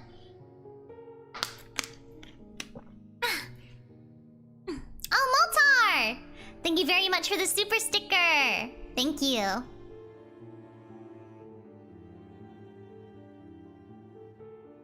Oh, I meant that the member stream is on Tuesday. Yeah. Our first members game night for Milky Bone tier and above is happening on Tuesday night, PST. I will have an official schedule for that coming up probably tomorrow or Sunday. Yeah.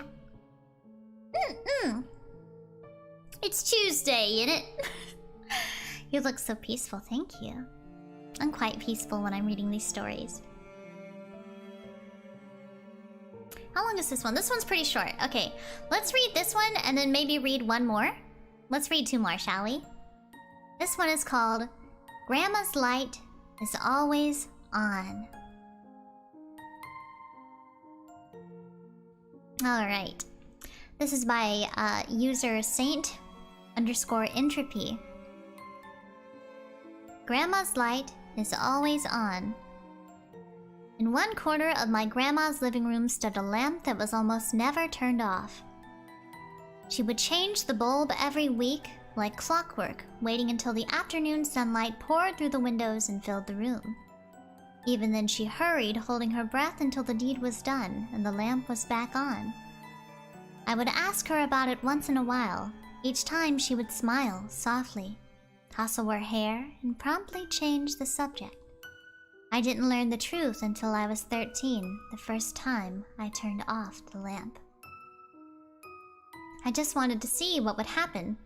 Grandma screamed when she walked into the darkened living room, a plate of cookies falling from her hands and crashing to the floor. I could hear her praying under her breath as she raced to turn the lights back on. Tears were shining in her eyes when she turned to me, her lips pressed thin.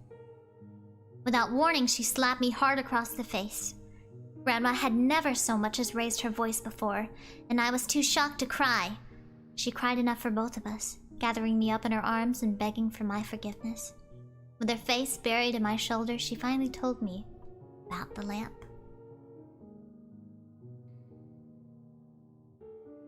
It was a ghost light, she said, ever since she and my grandpa had bought the house. Back when they first arrived in America, the spirits of the dead had plagued her. Only when her burden threatened to drive her mad did she ask Grandpa for help. She had expected him to lift her out of the house, but he had surprised her by nodding gravely. It was he who had first lit the ghost light, and as long as the beacon burned through the darkness, she had never seen another spirit. I stopped visiting my grandma after that.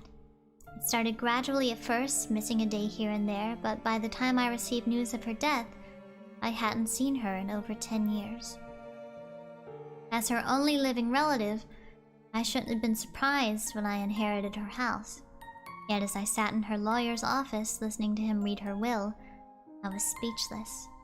I had a difficult time paying attention after that, absorbed as I was with the business of remembering. So much love had filled those walls, so many happy memories. As I thought of my tiny, sterile apartment in the city, I quickly made my decision. I was almost overwhelmed by emotion as I walked through the front door. Everything looked exactly as I remembered it from my childhood. Houseplants still cluttered the windowsills, decorative bird plates still hung on the wall, and the ghost lights still burned in the living room. Seeing the old lamp sent to chill down my spine, I froze in my tracks, the smile fading from my lips, and I couldn't help but think of the night Grandma had slapped me so many years ago. I had told my mother about the ghost light the next day, but she had dismissed it as simple old-world superstition. It was the same way when she was growing up, she told me, and I shouldn't worry about it. Still, I couldn't shake the conviction that I had finally seen the true depths of my grandma's lunacy. I ran my fingers through the fringe on the lampshade as I thought, a bloom of sadness darkening my nostalgia. Sighing heavily, I turned the ghost light off with a decisive click. Something woke me later that night. I lay in bed listening to the darkness until I heard scratching coming from the living room. Rats were the last thing I wanted to deal with at the moment, and I rolled over with a groan, determined to ignore it until the morning. The scratching continued, intermittently, constantly jerking me from the edge of sleep. I finally had enough. I threw the blankets off me and stormed out into the hall. Moonlight flooded in the front of the house, and I didn't bother. Hello? Hello? Is anyone still here? Hello?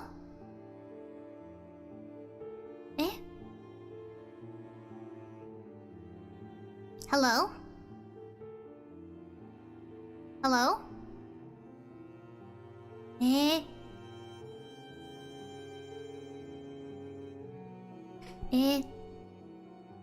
Hello? Are we good? Is anyone there? Oh god, yeah, for some reason, right as I was making the sound effects of the scratching, I can see you guys. Right as I was making the sound effects of the scratching, my stream stopped, my internet went out, my lights flickered. Oh my god, that was frightening. I was very scared. Oh gosh. Oh. Yeah, that was spooky. Let's continue reading though. Uh-oh, wrong thing. There we go. That was spooky. That was very spooky. Let's finish this off, okay? Okay. Let's get back to it. Chat is frozen on screen? For real? Hold on. I'll fix it. Give me 1 second, guys. I gotta go into YouTube and fix this. Yeah, I hope I can't be heard there. Hold on 1 second. I gotta open pop-up chat. Now my super chat reader is gonna be all screwed up too. So if you send super chats after my internet went out, they may not show up. So I very much apologize for that. I will fix this.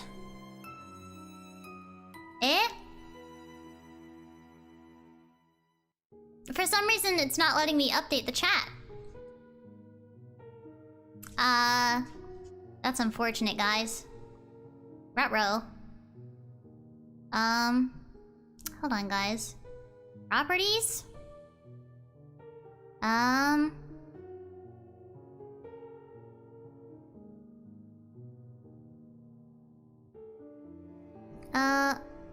Okay, I think we're good. We're good. It's working now. Thank goodness. Sorry about that.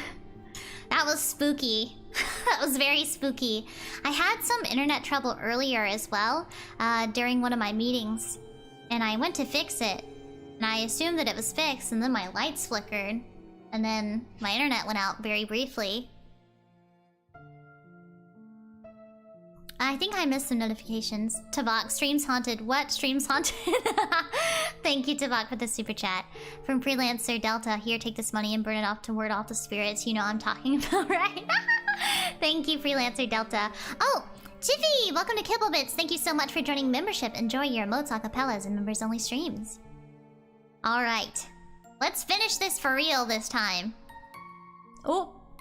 That is not it. That's the stream. Alright, here we go. An elderly woman was crouched in the corner, her gaunt back to me. She was scratching at the floor where the walls met, stopping every few minutes to cock her head. A gnarl of dread unfurled in the pit of my stomach. I had no idea how this woman had gotten into my house, and thought it was obvious she needed help. It took me some time to summon the courage to approach her. My hand shook as I reached out to gently squeeze her shoulder. I meant to ask her where she lived, who her caretaker was. But the words were driven from my mind when she turned and I saw her face. Her eyes were solid black, bottomless pits that didn't reflect the moonlight. Her jaw hung impossibly open, unhinged, and the dark tunnel of her mouth spiraled down into her throat. I had a moment to realize who she was, to recognize the familiar map of wrinkles in her face, the curls of her wispy hair. Then, my grandma screamed. I shrieked, stumbling backwards away from the nightmare in the corner. My arms flailed in the air, reaching for the nearest lamp. My hands touched the ghost light. I yanked the chain, filling the room with light, and she was gone. I never turned off the ghost light after that. After letting the bulb burn out one evening, I began changing it every week just as Grandma had. Eventually I got married, and luckily for me, my wife was tolerant of my strange fixation on the lamp. The light continued to burn, and I lived my life happily. But my grandson has been asking about the ghost light lately. Each time he asks, I smile softly, rustle his hair, and promptly change the subject. For some reason, I can't bring myself to tell him the truth. I think about how I pulled away from my grandma, how I thought her crazy, and I keep my mouth shut. I worry though. I know I won't be around forever, just as I know he will eventually turn off the ghost light. I worry that he might see me then, twisted and wrong, scratching in the corner. Alright, that was Grandma's Light Is Always On. We were able to finish it. That was rather short, but I enjoyed the plot.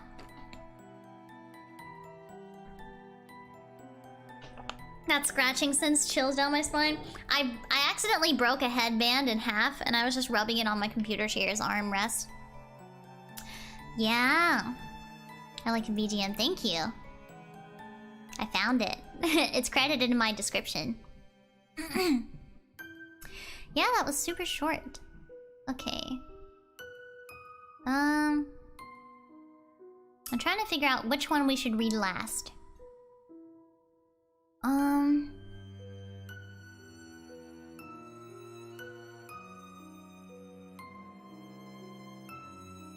Which one is the highest rated?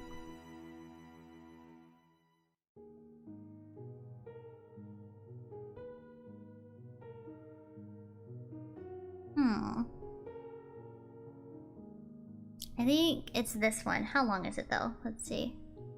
Oh, Jesus. That's pretty long. Okay. Let's read it anyway.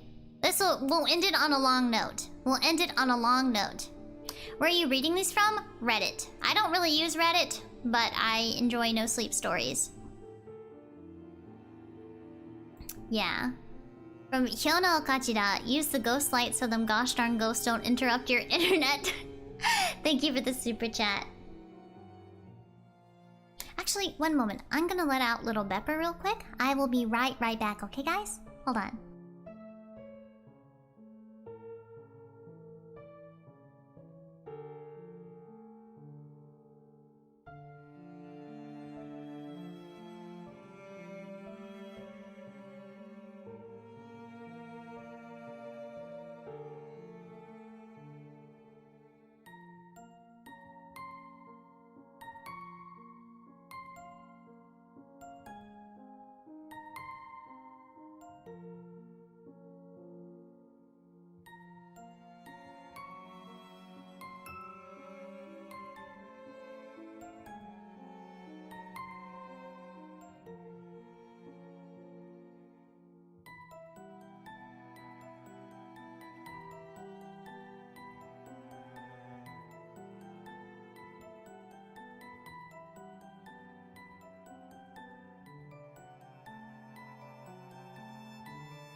Alright.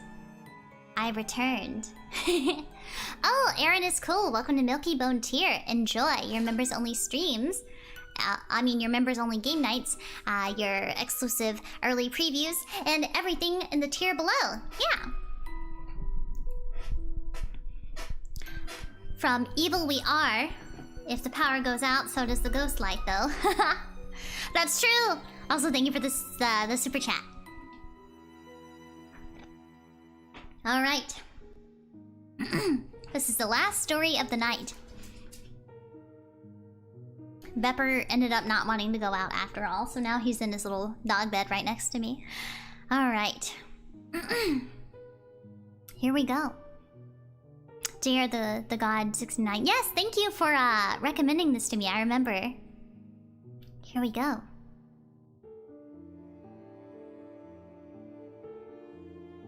Let us begin. Has anyone heard of this city? No one seems to remember it, and something horrific might have happened to it. This is by user Monto. It was made 3 years ago. Apparently, there was once a city in the north of Sweden called Corona, but somehow we've all forgotten about it. I'm a police officer working in Kalix, a municipality close to where the lost city of Corona is supposed to have been. At that place, there are no signs of the city, only a dense forest, but certain details related to my own family makes me certain this place was, indeed, real. The entire world just forgot about it. I can't imagine how or why, but it's the only conclusion I've been able to reach. For me, this all started when 2 Romanian blueberry pickers came into my small office to report something they had found deep in the dense forest. They didn't know enough Swedish or English to explain exactly what it was that they had found. But it was immediately clear to me that it had terrified them completely. From what I understood, it seemed to involve a human corpse. Eventually, after having brought in an interpreter from the old town next to mine, it was revealed that they had stumbled upon a dead child no more than 10 years old. They led me and 2 of my colleagues, followed by an ambulance, to the location where they had found the child. The sun was setting behind a thick mist when we got there. I lit a cigarette while we left the main road and walked into the forest, to where the child was supposed to be. I felt a bit uncomfortable having to deal with a dead child, but I'd handled cases like this before, some car accidents, and didn't feel too affected by it now. It was just another job, or so I thought. The Romanians stopped when we got close and refused to go any further. There was panic in their eyes, more than I expected even given these extreme circumstances. One of my colleagues stayed with them while the rest of us continued. We soon came upon a huge boulder that had been placed there by the ice sheet that covered Europe during the Ice Age. My colleague walked around it, and a few moments later he came running back, pale, as if he had seen the devil himself. He bent down and puked right in front of me. It he said. "It's on the other side. Holy shit." I didn't ask him any questions, I only proceeded to check it out for myself with the medics following behind me. What we found on the other side of the boulder, it wasn't natural. Half the child, a blonde little girl, was fused with the boulder just as if she had been passing through it as a ghost and then suddenly turned into a human before she had time to exit the rock. Or, as my colleague later remarked, it was as if she had been teleported into the rock. The girl's sorrowful, dead gaze into the forest seemed to tell a story of a tragedy unknown to the living. The medics quickly sheed away from her eyes in silence, horrified by the fate she must have suffered. But I couldn't look away. I'd never been a religious man, but this experience made me doubt everything I'd believed before. And I don't just mean the bizarre way the poor girl had lost her life, half engulfed by the boulder. There was something else about the girl as well, something that made me feel completely empty inside. Just as if a piece of my own soul was ripped out of me, leaving an empty hole in my heart that quickly filled with sorrow that I've never felt before. It was a dreadful feeling, only made worse by the strange fact that a small part of me recognized the girl. I couldn't tell from where. Her face was like the vague memory of a dream, recently forgotten. We collected ourselves and started talking, trying to make sense of the situation without any success, while the medics approached the body. I tried to focus on the hard facts while we investigated the scene. The girl was wearing a pink jacket. In one of the pockets, we found an odd-looking flower. Its colors were exotic and resembled the wings of a beetle. And a yellow library card with a text that puzzled us. "The Library of Corona," it said. The girl had written her name on the card as well. When I saw it, my world started spinning. "Isabella Lexelius," it said in the girl's childish handwriting. "Isn't that your last name, sir?" my colleague said. It is. I didn't know what to say or think. "Well, do you know her?" I don't know. No, I've never seen her before in my entire life. It must be a coincidence." "That's a pretty big coincidence, sir." I didn't respond to that. "There's something on the ground as well," one of the medics said. On the blood-stained moss beneath the girl, there was a notebook. It must have fallen out of her hand, the one that was hanging limply above the book. I picked it up and opened it. Pages were covered with small text written with a different handwriting than the girl's. "Sir," one of the medics said, "we'll have to bring some tools to cut her down." "Yes," I said absently. "There's one more thing," the medic said. I put the book in a plastic evidence bag. "What?" "There's too much blood," the medic pointed at the ground. "What do you mean there's too much blood?" I asked. Beneath the boulder, sir," the medic explained. "It's impossible for all that blood to come from a child."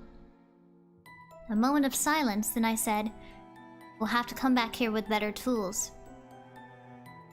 A day later, we successfully removed the upper body of the girl and brought it back to the morgue where it was examined.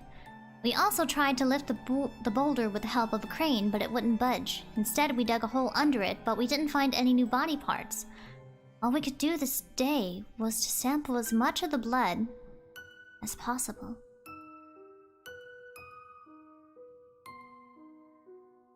During the examinations of the body, I read the notebook. It contained the story of the city of Corona.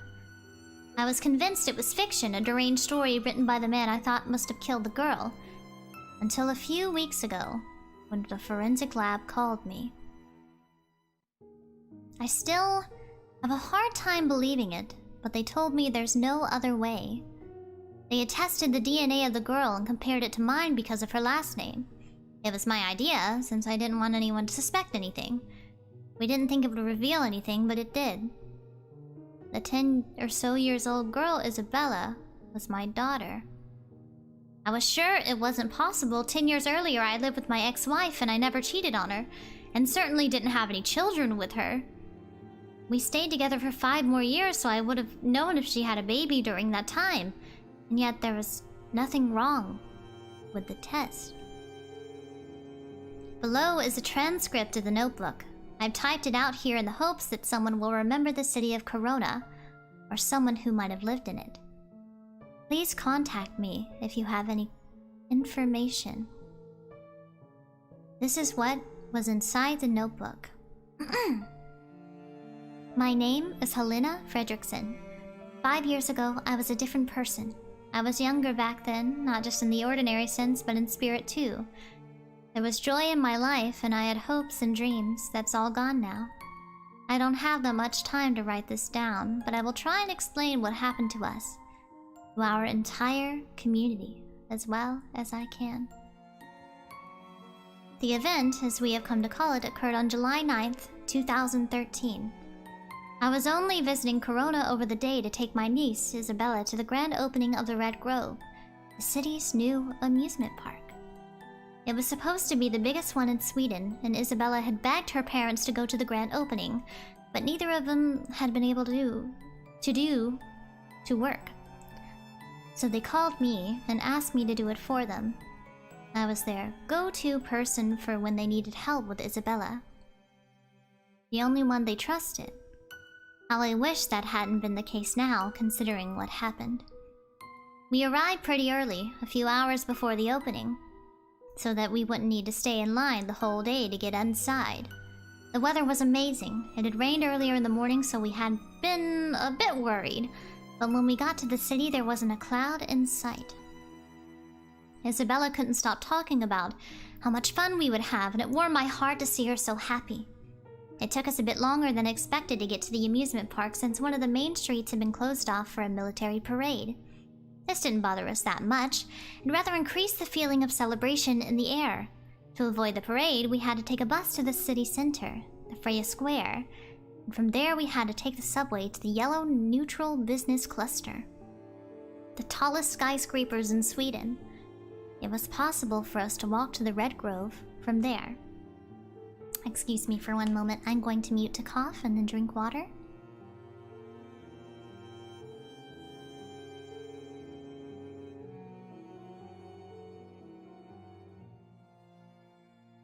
Alright, here we go.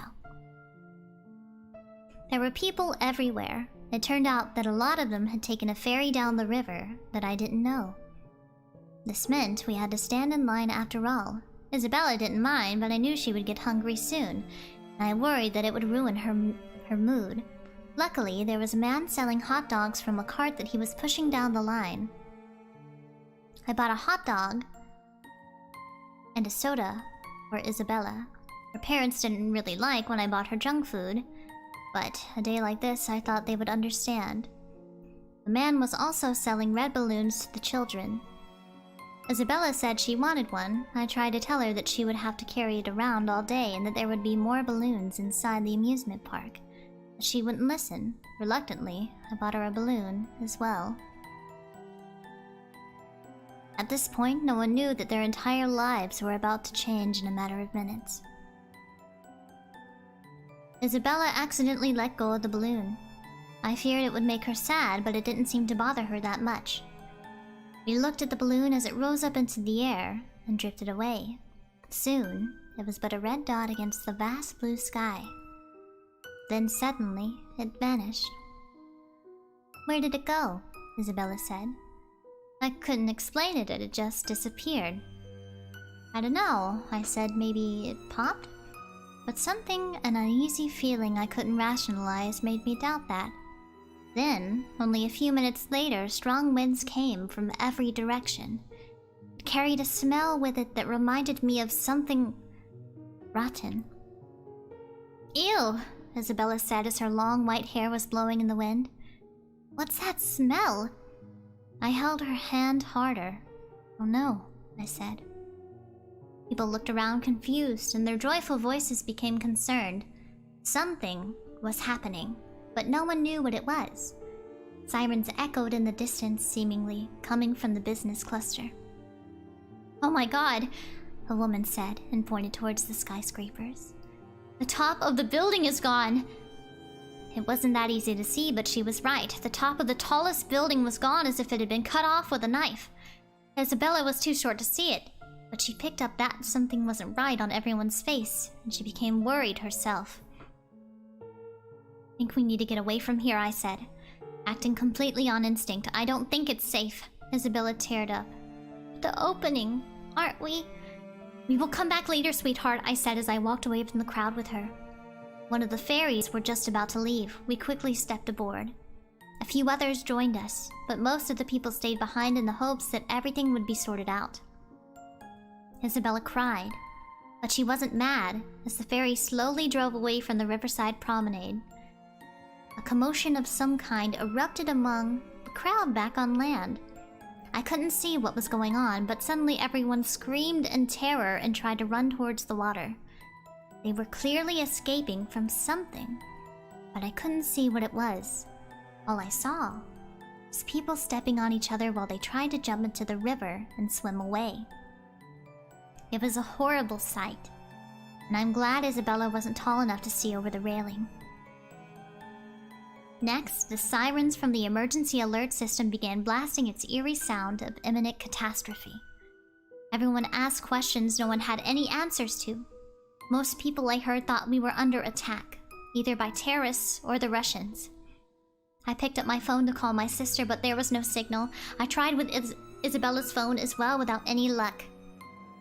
I soon discovered that no one had any signal. At the sides of the river that passed through the city, people were looking out their window trying to get a glimpse of what was going on. But the only thing they could see that was out of the ordinary was the cut-off building in the yellow-neutral business cluster. "Look," Isabella said, pointed at the sky. "Never seen such a big bird before." An enormous bird-like creature soared high above us. It was pitch black. Although it was impossible to say for sure, it seemed to be just as confused about seeing us as we were seeing it. It circled the city center a few times and then flew away again. The sight of the giant bird, or whatever it truly was, turned our anxious confusion into terror. We still didn't know what had happened, but now we knew it didn't have anything to do with terrorists or some foreign power. This was something else. Something impossible to believe, and yet at the same time, impossible to deny. The ferry led us off a bit further down the river, close to Freya Square. People seemed to be in a state of panic, although no one knew what was wrong. Some were panicking. Some were packing their cars to escape the city. Others were running somewhere, perhaps to their loved ones. But most people clustered around police officers, city workers, or military personnel and the parade to try and get some information. But they only got the same answer over and over again, yelled at them so that it could be heard over the sirens from the emergency alert system, that nothing was known and that they needed to return to their homes and listen to the radio for more information.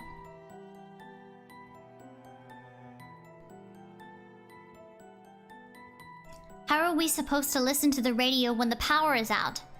The voice came from an old woman. "Look around. There's no power." She was right. "Go home and close your windows and wait for the power to come back," a policeman said. "We don't know what is going on, but the safest thing to do is follow the procedure." He was interrupted by something happening a few meters away. The first person who had tried to leave the city, a man on a loud motorcycle, had come back. I was carrying Isabella, comforting her at the same time as I tried to hear what the man on the bike was trying to tell everyone. I pushed through to get closer to him. He walked to the center of the square and climbed up on the foot of the statue of Freya. Few people believed him, but everyone that had seen the creature in the sky had no doubt he was telling the truth. However, impossible it seemed. "There's no way out," the man yelled. "The main road cuts off at the edge of the city and there's only jungle. I can't explain it. I'm sorry, but it's true. We are surrounded by a dense, thick jungle, and there is no way around it."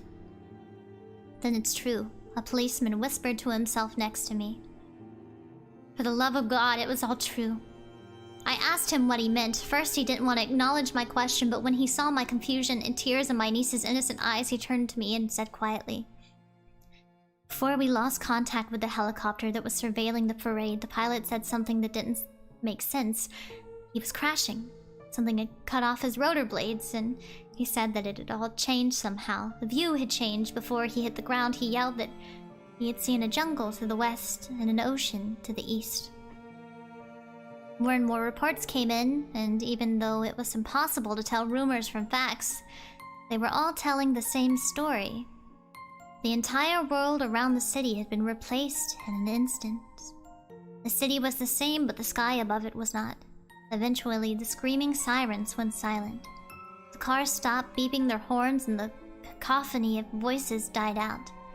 An uncanny silence fell over the city. The feeling is beyond real. I didn't know what any of this meant.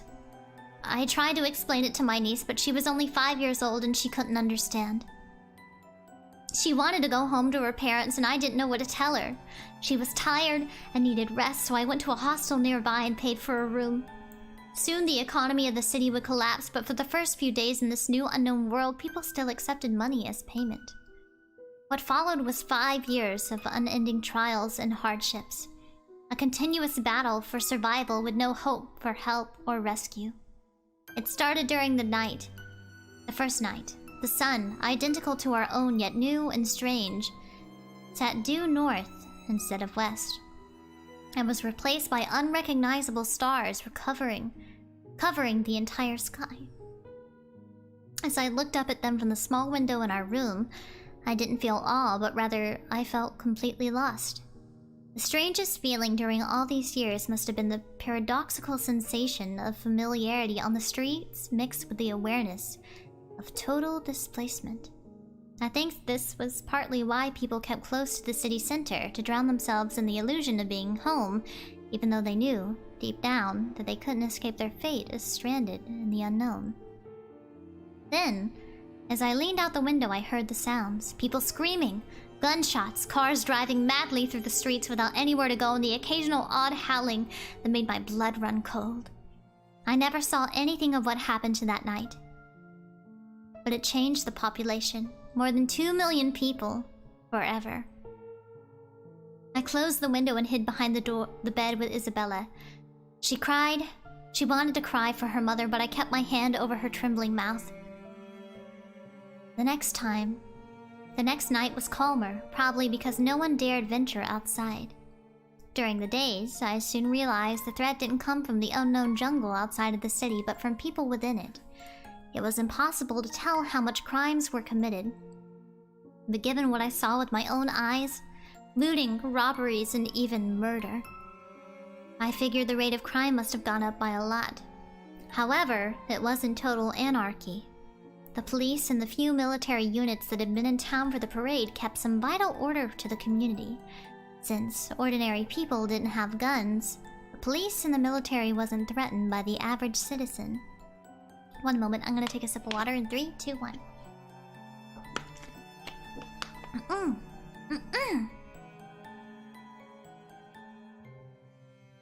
Okay. A leader stepped forward. The man on the motorcycle, and after a few weeks, everyone seemed to cooperate peacefully. The food that was left in the stores were mostly distributed fairly, and everyone that could work seemed to do it without hesitation, even I. Scientists that had been working at the university at the time of the event couldn't figure out what had happened. But with the help of hundreds of citizens, they managed to build a small nuclear power plant that could return electricity to the city. I mostly helped out with that project. I didn't know anything about nuclear physics, but I did what little I could. It was amazing what we were capable of as people, and in all my dreadfulness, a feeling of pride grew in my chest. Although our time in this world wasn't simple, far from it. Aside from my personal problem with keeping Isabella healthy and safe, which I succeeded with, although she never felt safe, there were 3 major problems that kept growing larger for every week. The first one was the food and water situation. Some people had managed to grow wheat and potatoes in parks and on soccer fields, but it wasn't enough. We were running out of food and water. It did rain from time to time, but very few people felt safe. Oh god. Drinking the rainwater. To battle this problem, and to find solutions to some other problems as well, exhibitions were sent out to explore the jungle. Sorry, my throat is closing up. These typically ended the same way, that it was no one coming back. Only 1 or twice did someone manage to return to the city, but they weren't themselves anymore.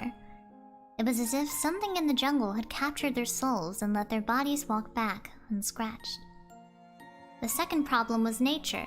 It seemed to have spared us in the first couple of months, but soon, after we got the electricity back, it turned on us. It took a while before I saw it with my own eyes, but seemingly at random, mysterious creatures entered the city. Sometimes they just walked right through it, never to return again. A policewoman, one of the new recruits, told me that she had followed a naked blue child as it solemnly walked into the city, and then back out of it again.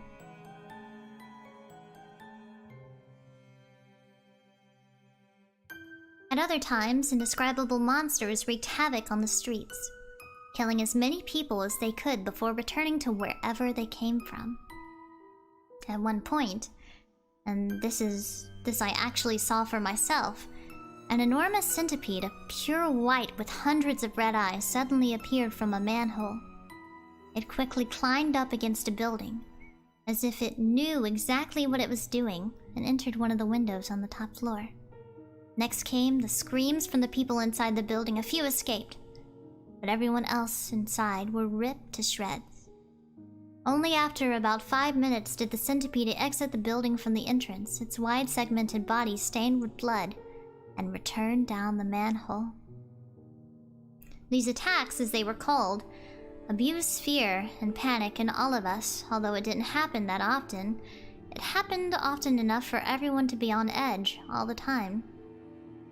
The third problem also didn't become noticeable until later. It was a problem of health.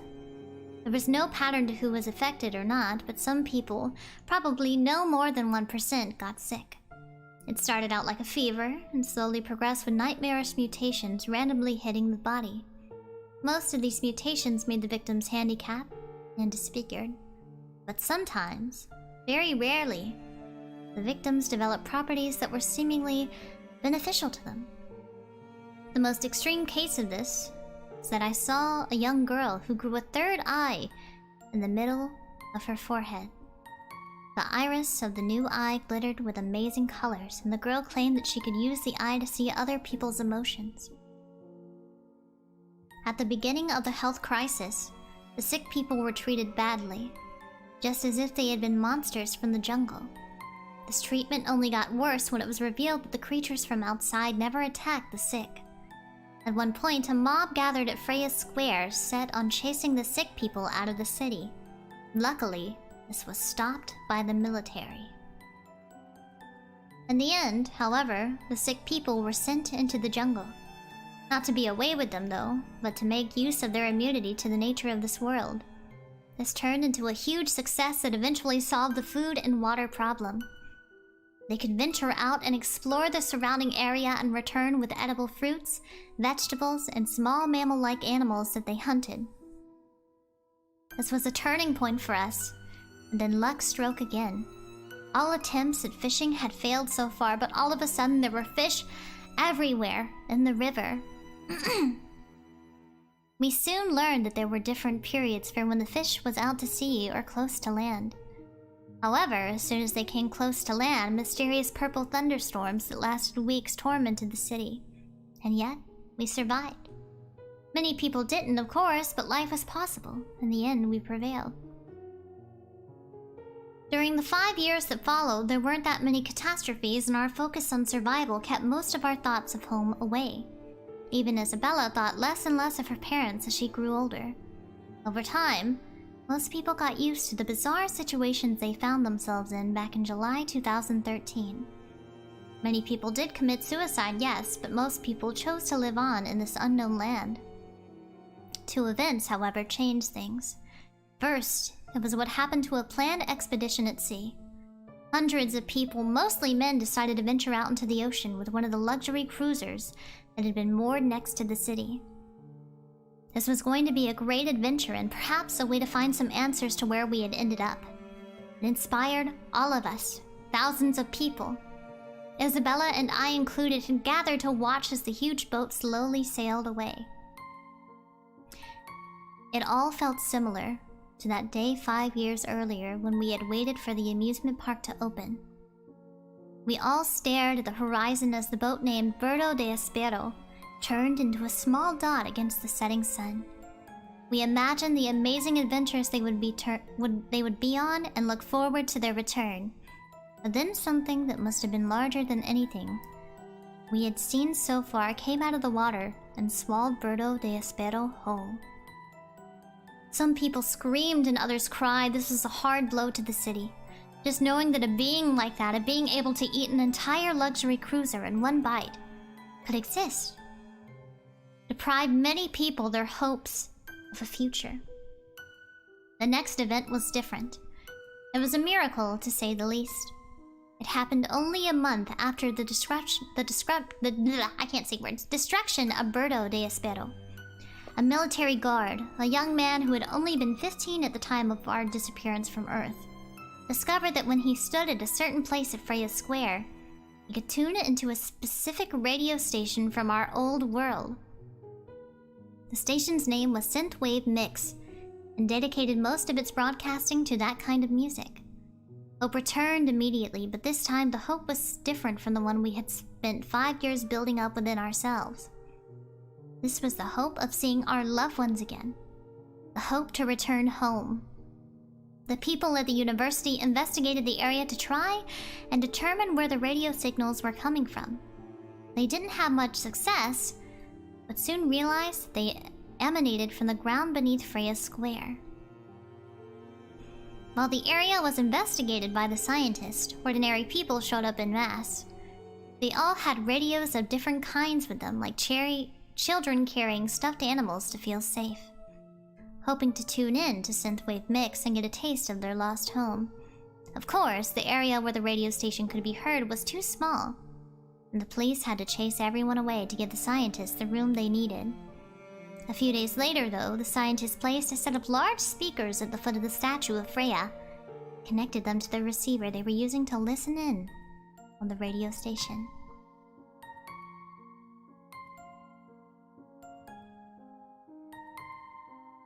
Day and night, the relaxed, somewhat melancholic synthetic music played non-stop to the entire city. People congregated around the statue. They even defied the dangers of the night. This became our city's new tradition, ending the day by going to the statue and sitting down around it as if in prayer became our pilgrimage. It wasn't exactly the music that drew people to the square, but rather its origin. Still, the electronic melody soon turned into a symbol of all our hope and desires. From time to time, people got up and danced, sometimes while crying from a bittersweet joy difficult to explain. Although the thing that made us all go silent and become totally focused was when the host said something. Usually they only spoke about the music they were broadcasting, completely unaware that an entire city full of people were listening to them almost religiously. But on rare occasions they talked about the world outside. At those times, it felt like our hearts collectively stopped in anticipation. Would they say something about us? About their efforts to figure out where we all had gone and how they would bring us back? But there was never any news about us, just as if they had already forgotten about us or never known about us at all. The tragic fate of the city of Corona never came up, yet we never lost faith. It took a long time, and now I'm getting closer to the present day, but eventually the scientists decided that it would be worthwhile digging a large hole right where the radio waves seemed to sip out of the ground. This was no easy task, and neither was it safe. The work took weeks. Again, we all helped. No one really knew what exactly we were looking for, we only knew it was something. When we reached the bottom, where the rock was too hard to dig through, a mountain of dirt covered the entire square. Our efforts hadn't been in vain, we discovered. Right beneath the place where the radio waves had been picked up, there was a small hole in the bedrock. People were asked to back away from it while the scientists investigated it. First, they tried to measure how deep it was. This took some time since it was hard to find a long enough rope. In the end, it estimated to be about 700 meters deep. Next, some equipment was sent down tied to the end of the rope To everyone's surprise, everything that was sent down was swallowed by the hole. Of course, no one knew where it went, but we all thought the same thing. That somehow, it had returned home. It was a reasonable assumption given that the only thing coming out of the hole, the radio waves, came from Earth. We all rejoiced in this discovery. More experiments were done, and although some questions remain unanswered, the consensus, even among the scientists, was that the hole really was a portal back to our own world. There were two large problems that needed to be solved, though. The first was the safety. Every time something tied to the rope disappeared at the bottom of the hole, the rope was cut off, just like the skyscrapers 5 years earlier. This meant that it was possible that whoever entered the hole would be cut off as well. However, this problem was solved pretty soon. By tying a camera to the rope, connected to a screen above ground, it was discovered that the rope was only cut off when pulled back. As long as it wasn't pulled back, the screen still received signals from the camera. Camera never recorded anything other than darkness on what was assumed to be the other side. But since it continued to work until the rope was pulled back, this didn't seem to be such a big problem. After all, some technical issues were expected under the circumstances. I need more water, my throat hurts. Once.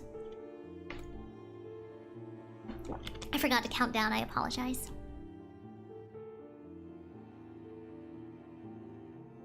Okay, here we go. The second problem was that the hole was too small for anyone to fit into. Many attempts were made to widen the hole, but the bedrock seemed to be made out of a stronger material than any of our machines could tear into. This was extremely frustrating. It made us feel like we had reached the finish line only to discover that we were unable to cross it. In the end, one of the scientists said she wanted to send her 10-year-old son down the hole. It was small enough to fit into it. This was widely debated for quite some time before it was approved.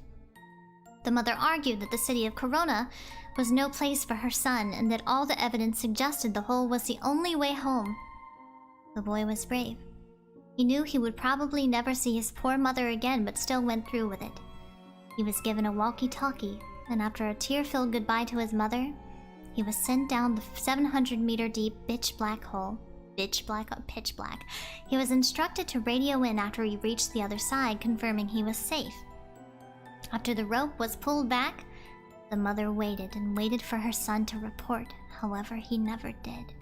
For weeks, the mother sat at the edge of the hole, under merciless heat and under pouring rain, calling her son over and over again with her walkie-talkie. No one knew what, if anything, had gone wrong. Since no other radio waves had been picked up other than synthwave mix, it was possible that other radio waves simply couldn't enter into our world for some reason. Still, the authorities deemed the hole too unsafe for anyone else to enter. This didn't change people's minds, though. The hole represented the only true hope we had felt in years, and given all the horrible things in our world that would destroy us at any moment as easily as it is for us to blow out a candle, the small risk of going through the hole seemed to be more than acceptable. The hole was guarded by the police, but most of the police shared the city's collective opinion that the hole was the only way out, not for any of the adults, but for our children. And now, I'm sitting here in the room I paid for 5 years ago writing this down. During the last few weeks, many parents had been sending their children down the hole at night. This world is truly no place for them. Although they could survive, they deserve better. Hence, like many others, I've decided to send Isabella home. When I told her about it, she looked at me with a happiness in her eyes I hadn't seen since we transported to this dreadful, God-forsaken world. I've been writing this all day now. It's my testimony to what happened to Corona. I will give this notebook to Isabella. I'm sure she will be able to give it to her daughter. Somehow, her father, somehow I know it in my heart that she will find her way to her parents. Soon, it will be dark and I will bring Isabella to Freya Square one last time. I'm sorry it took so long, Elena.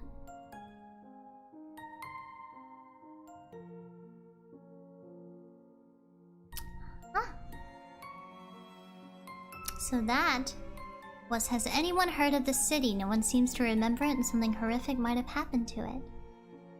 That's sad. Very sad. That is a very sad story indeed. It was a long story though. Very well written. I enjoyed it quite a bit. It kind of reminded me of this slightly trashy Netflix show called The Society, where it's basically the same shit. An entire bus full of high schoolers get sent back to their town, and it's like their town, but it's not. It's only them there, and the rest of the like forest surrounding them, it's just forest. There's nothing. It's just the town and then forest surrounding them, and they cannot escape. And there's no service or anything. And that sounded very, very similar to that. Yeah. It was going to have a second season, but it got canceled. Yeah, excellent closing story. I agree. That was a very good closing story. Alright, guys. I suppose that is the end of our no sleep story reading stream. I hope you all enjoyed. I hope maybe we can do more of these. Would you be interested in more of these scary story readings? I really enjoyed it. I really enjoyed reading for you guys. Yes? Oh, yay! I'm glad that you guys enjoyed so much. Perhaps I will do more. I definitely want to do more since, like, spooky month is right around the corner. Okay, guys, I'm gonna head over to the super chat reading thing. Hold on. Let me turn off this scary music. And let's move over to super chats, shall we? Oh, I'm still dark and scary. It's fine. Let me turn off my reverb very quickly. One moment. Okay, now we're not so spooky and scary. Alright, let's go through super chat, shall we? From Rogan, thank you very much. From Neji, thank you very much. From Mikono, thank you very much. From Bakaroni, thank you very much. From RTM Random, thank you very much. From Saku Ush, 1 out of 10, how scary are they gonna be? I don't know. How scared do you guys think they were? Also, thank you for the super chat, Saku Ush. From Tavok. Oh, I think I read this. Yes, Tavok, thank you very, very much. From the Grizzly, the third story reminds me of Monster House. Oh, yes. Good cartoon movie. I have seen it. Yeah, it is very good. I remember Monster House. Thank you, the Grizzly. Freelancer Delta. Thank you very much. Poor Pro Player. Thank you very much. Oh wait, I think this Shiki, I'm home alone. I don't think I'm gonna get much sleep tonight listening to your stream. Perhaps I'll get no sleep. Yeah, that's the point. Ironclaw, thank you so much for the super sticker. And Moltar, thank you very much for the super sticker. Unfortunately, my internet died right at a certain point in the stream, and so Super Chat Reader will not pick up some, so I will start reading them directly from chat. I believe that Neji sent one as well, unless I already read that one. Oh yes, I already did. Okay, from Taman! The ghost in the story told me to send you some super chat or I will end up in the hole. Thank you, Taman, for the super chat. From 1UpD, thanks for the stories. That last one was chilling. Yeah! Thank you, 1UpD, for the super chat. From Leandro, thanks for the reading. It was really nice. Thank you! I'm glad, Leandro. Thank you for the super chat. From Neji again, thanks for the story, Shiki. I'm a big baby when it comes to scary stuff. Scary stories, but I was actually super invested and your narrator voice is great. Thank you, Neji. I'm glad. Oh, Meteor! Thank you so much for the Akasupa clap. Yeah, clap! That was lots of fun. Thank you guys so much for coming out today. I had lots of fun. I hope you enjoyed horoscopes earlier, and I hope you enjoyed the no sleep story reading stream. Let's do more. Pretty soon, right? It's coming up on spooky month, so I want to do a few more of these, most definitely. I'll probably take suggestions for more stories to read. So be on the lookout for that. I'll probably ask my community tab and Twitter. So yeah, all right. Thank you guys so much for coming out. Tomorrow I will be doing Caveman Minecraft again. So yeah, be on the lookout for that. I will see you guys tomorrow. Thank you so much for coming out. I'm glad that you guys seem to really enjoy this stream. It's something I really enjoyed, and so it makes me very happy to know you guys enjoyed. Okay, guys, I'll see you later. Good night, everyone. Oyashiki.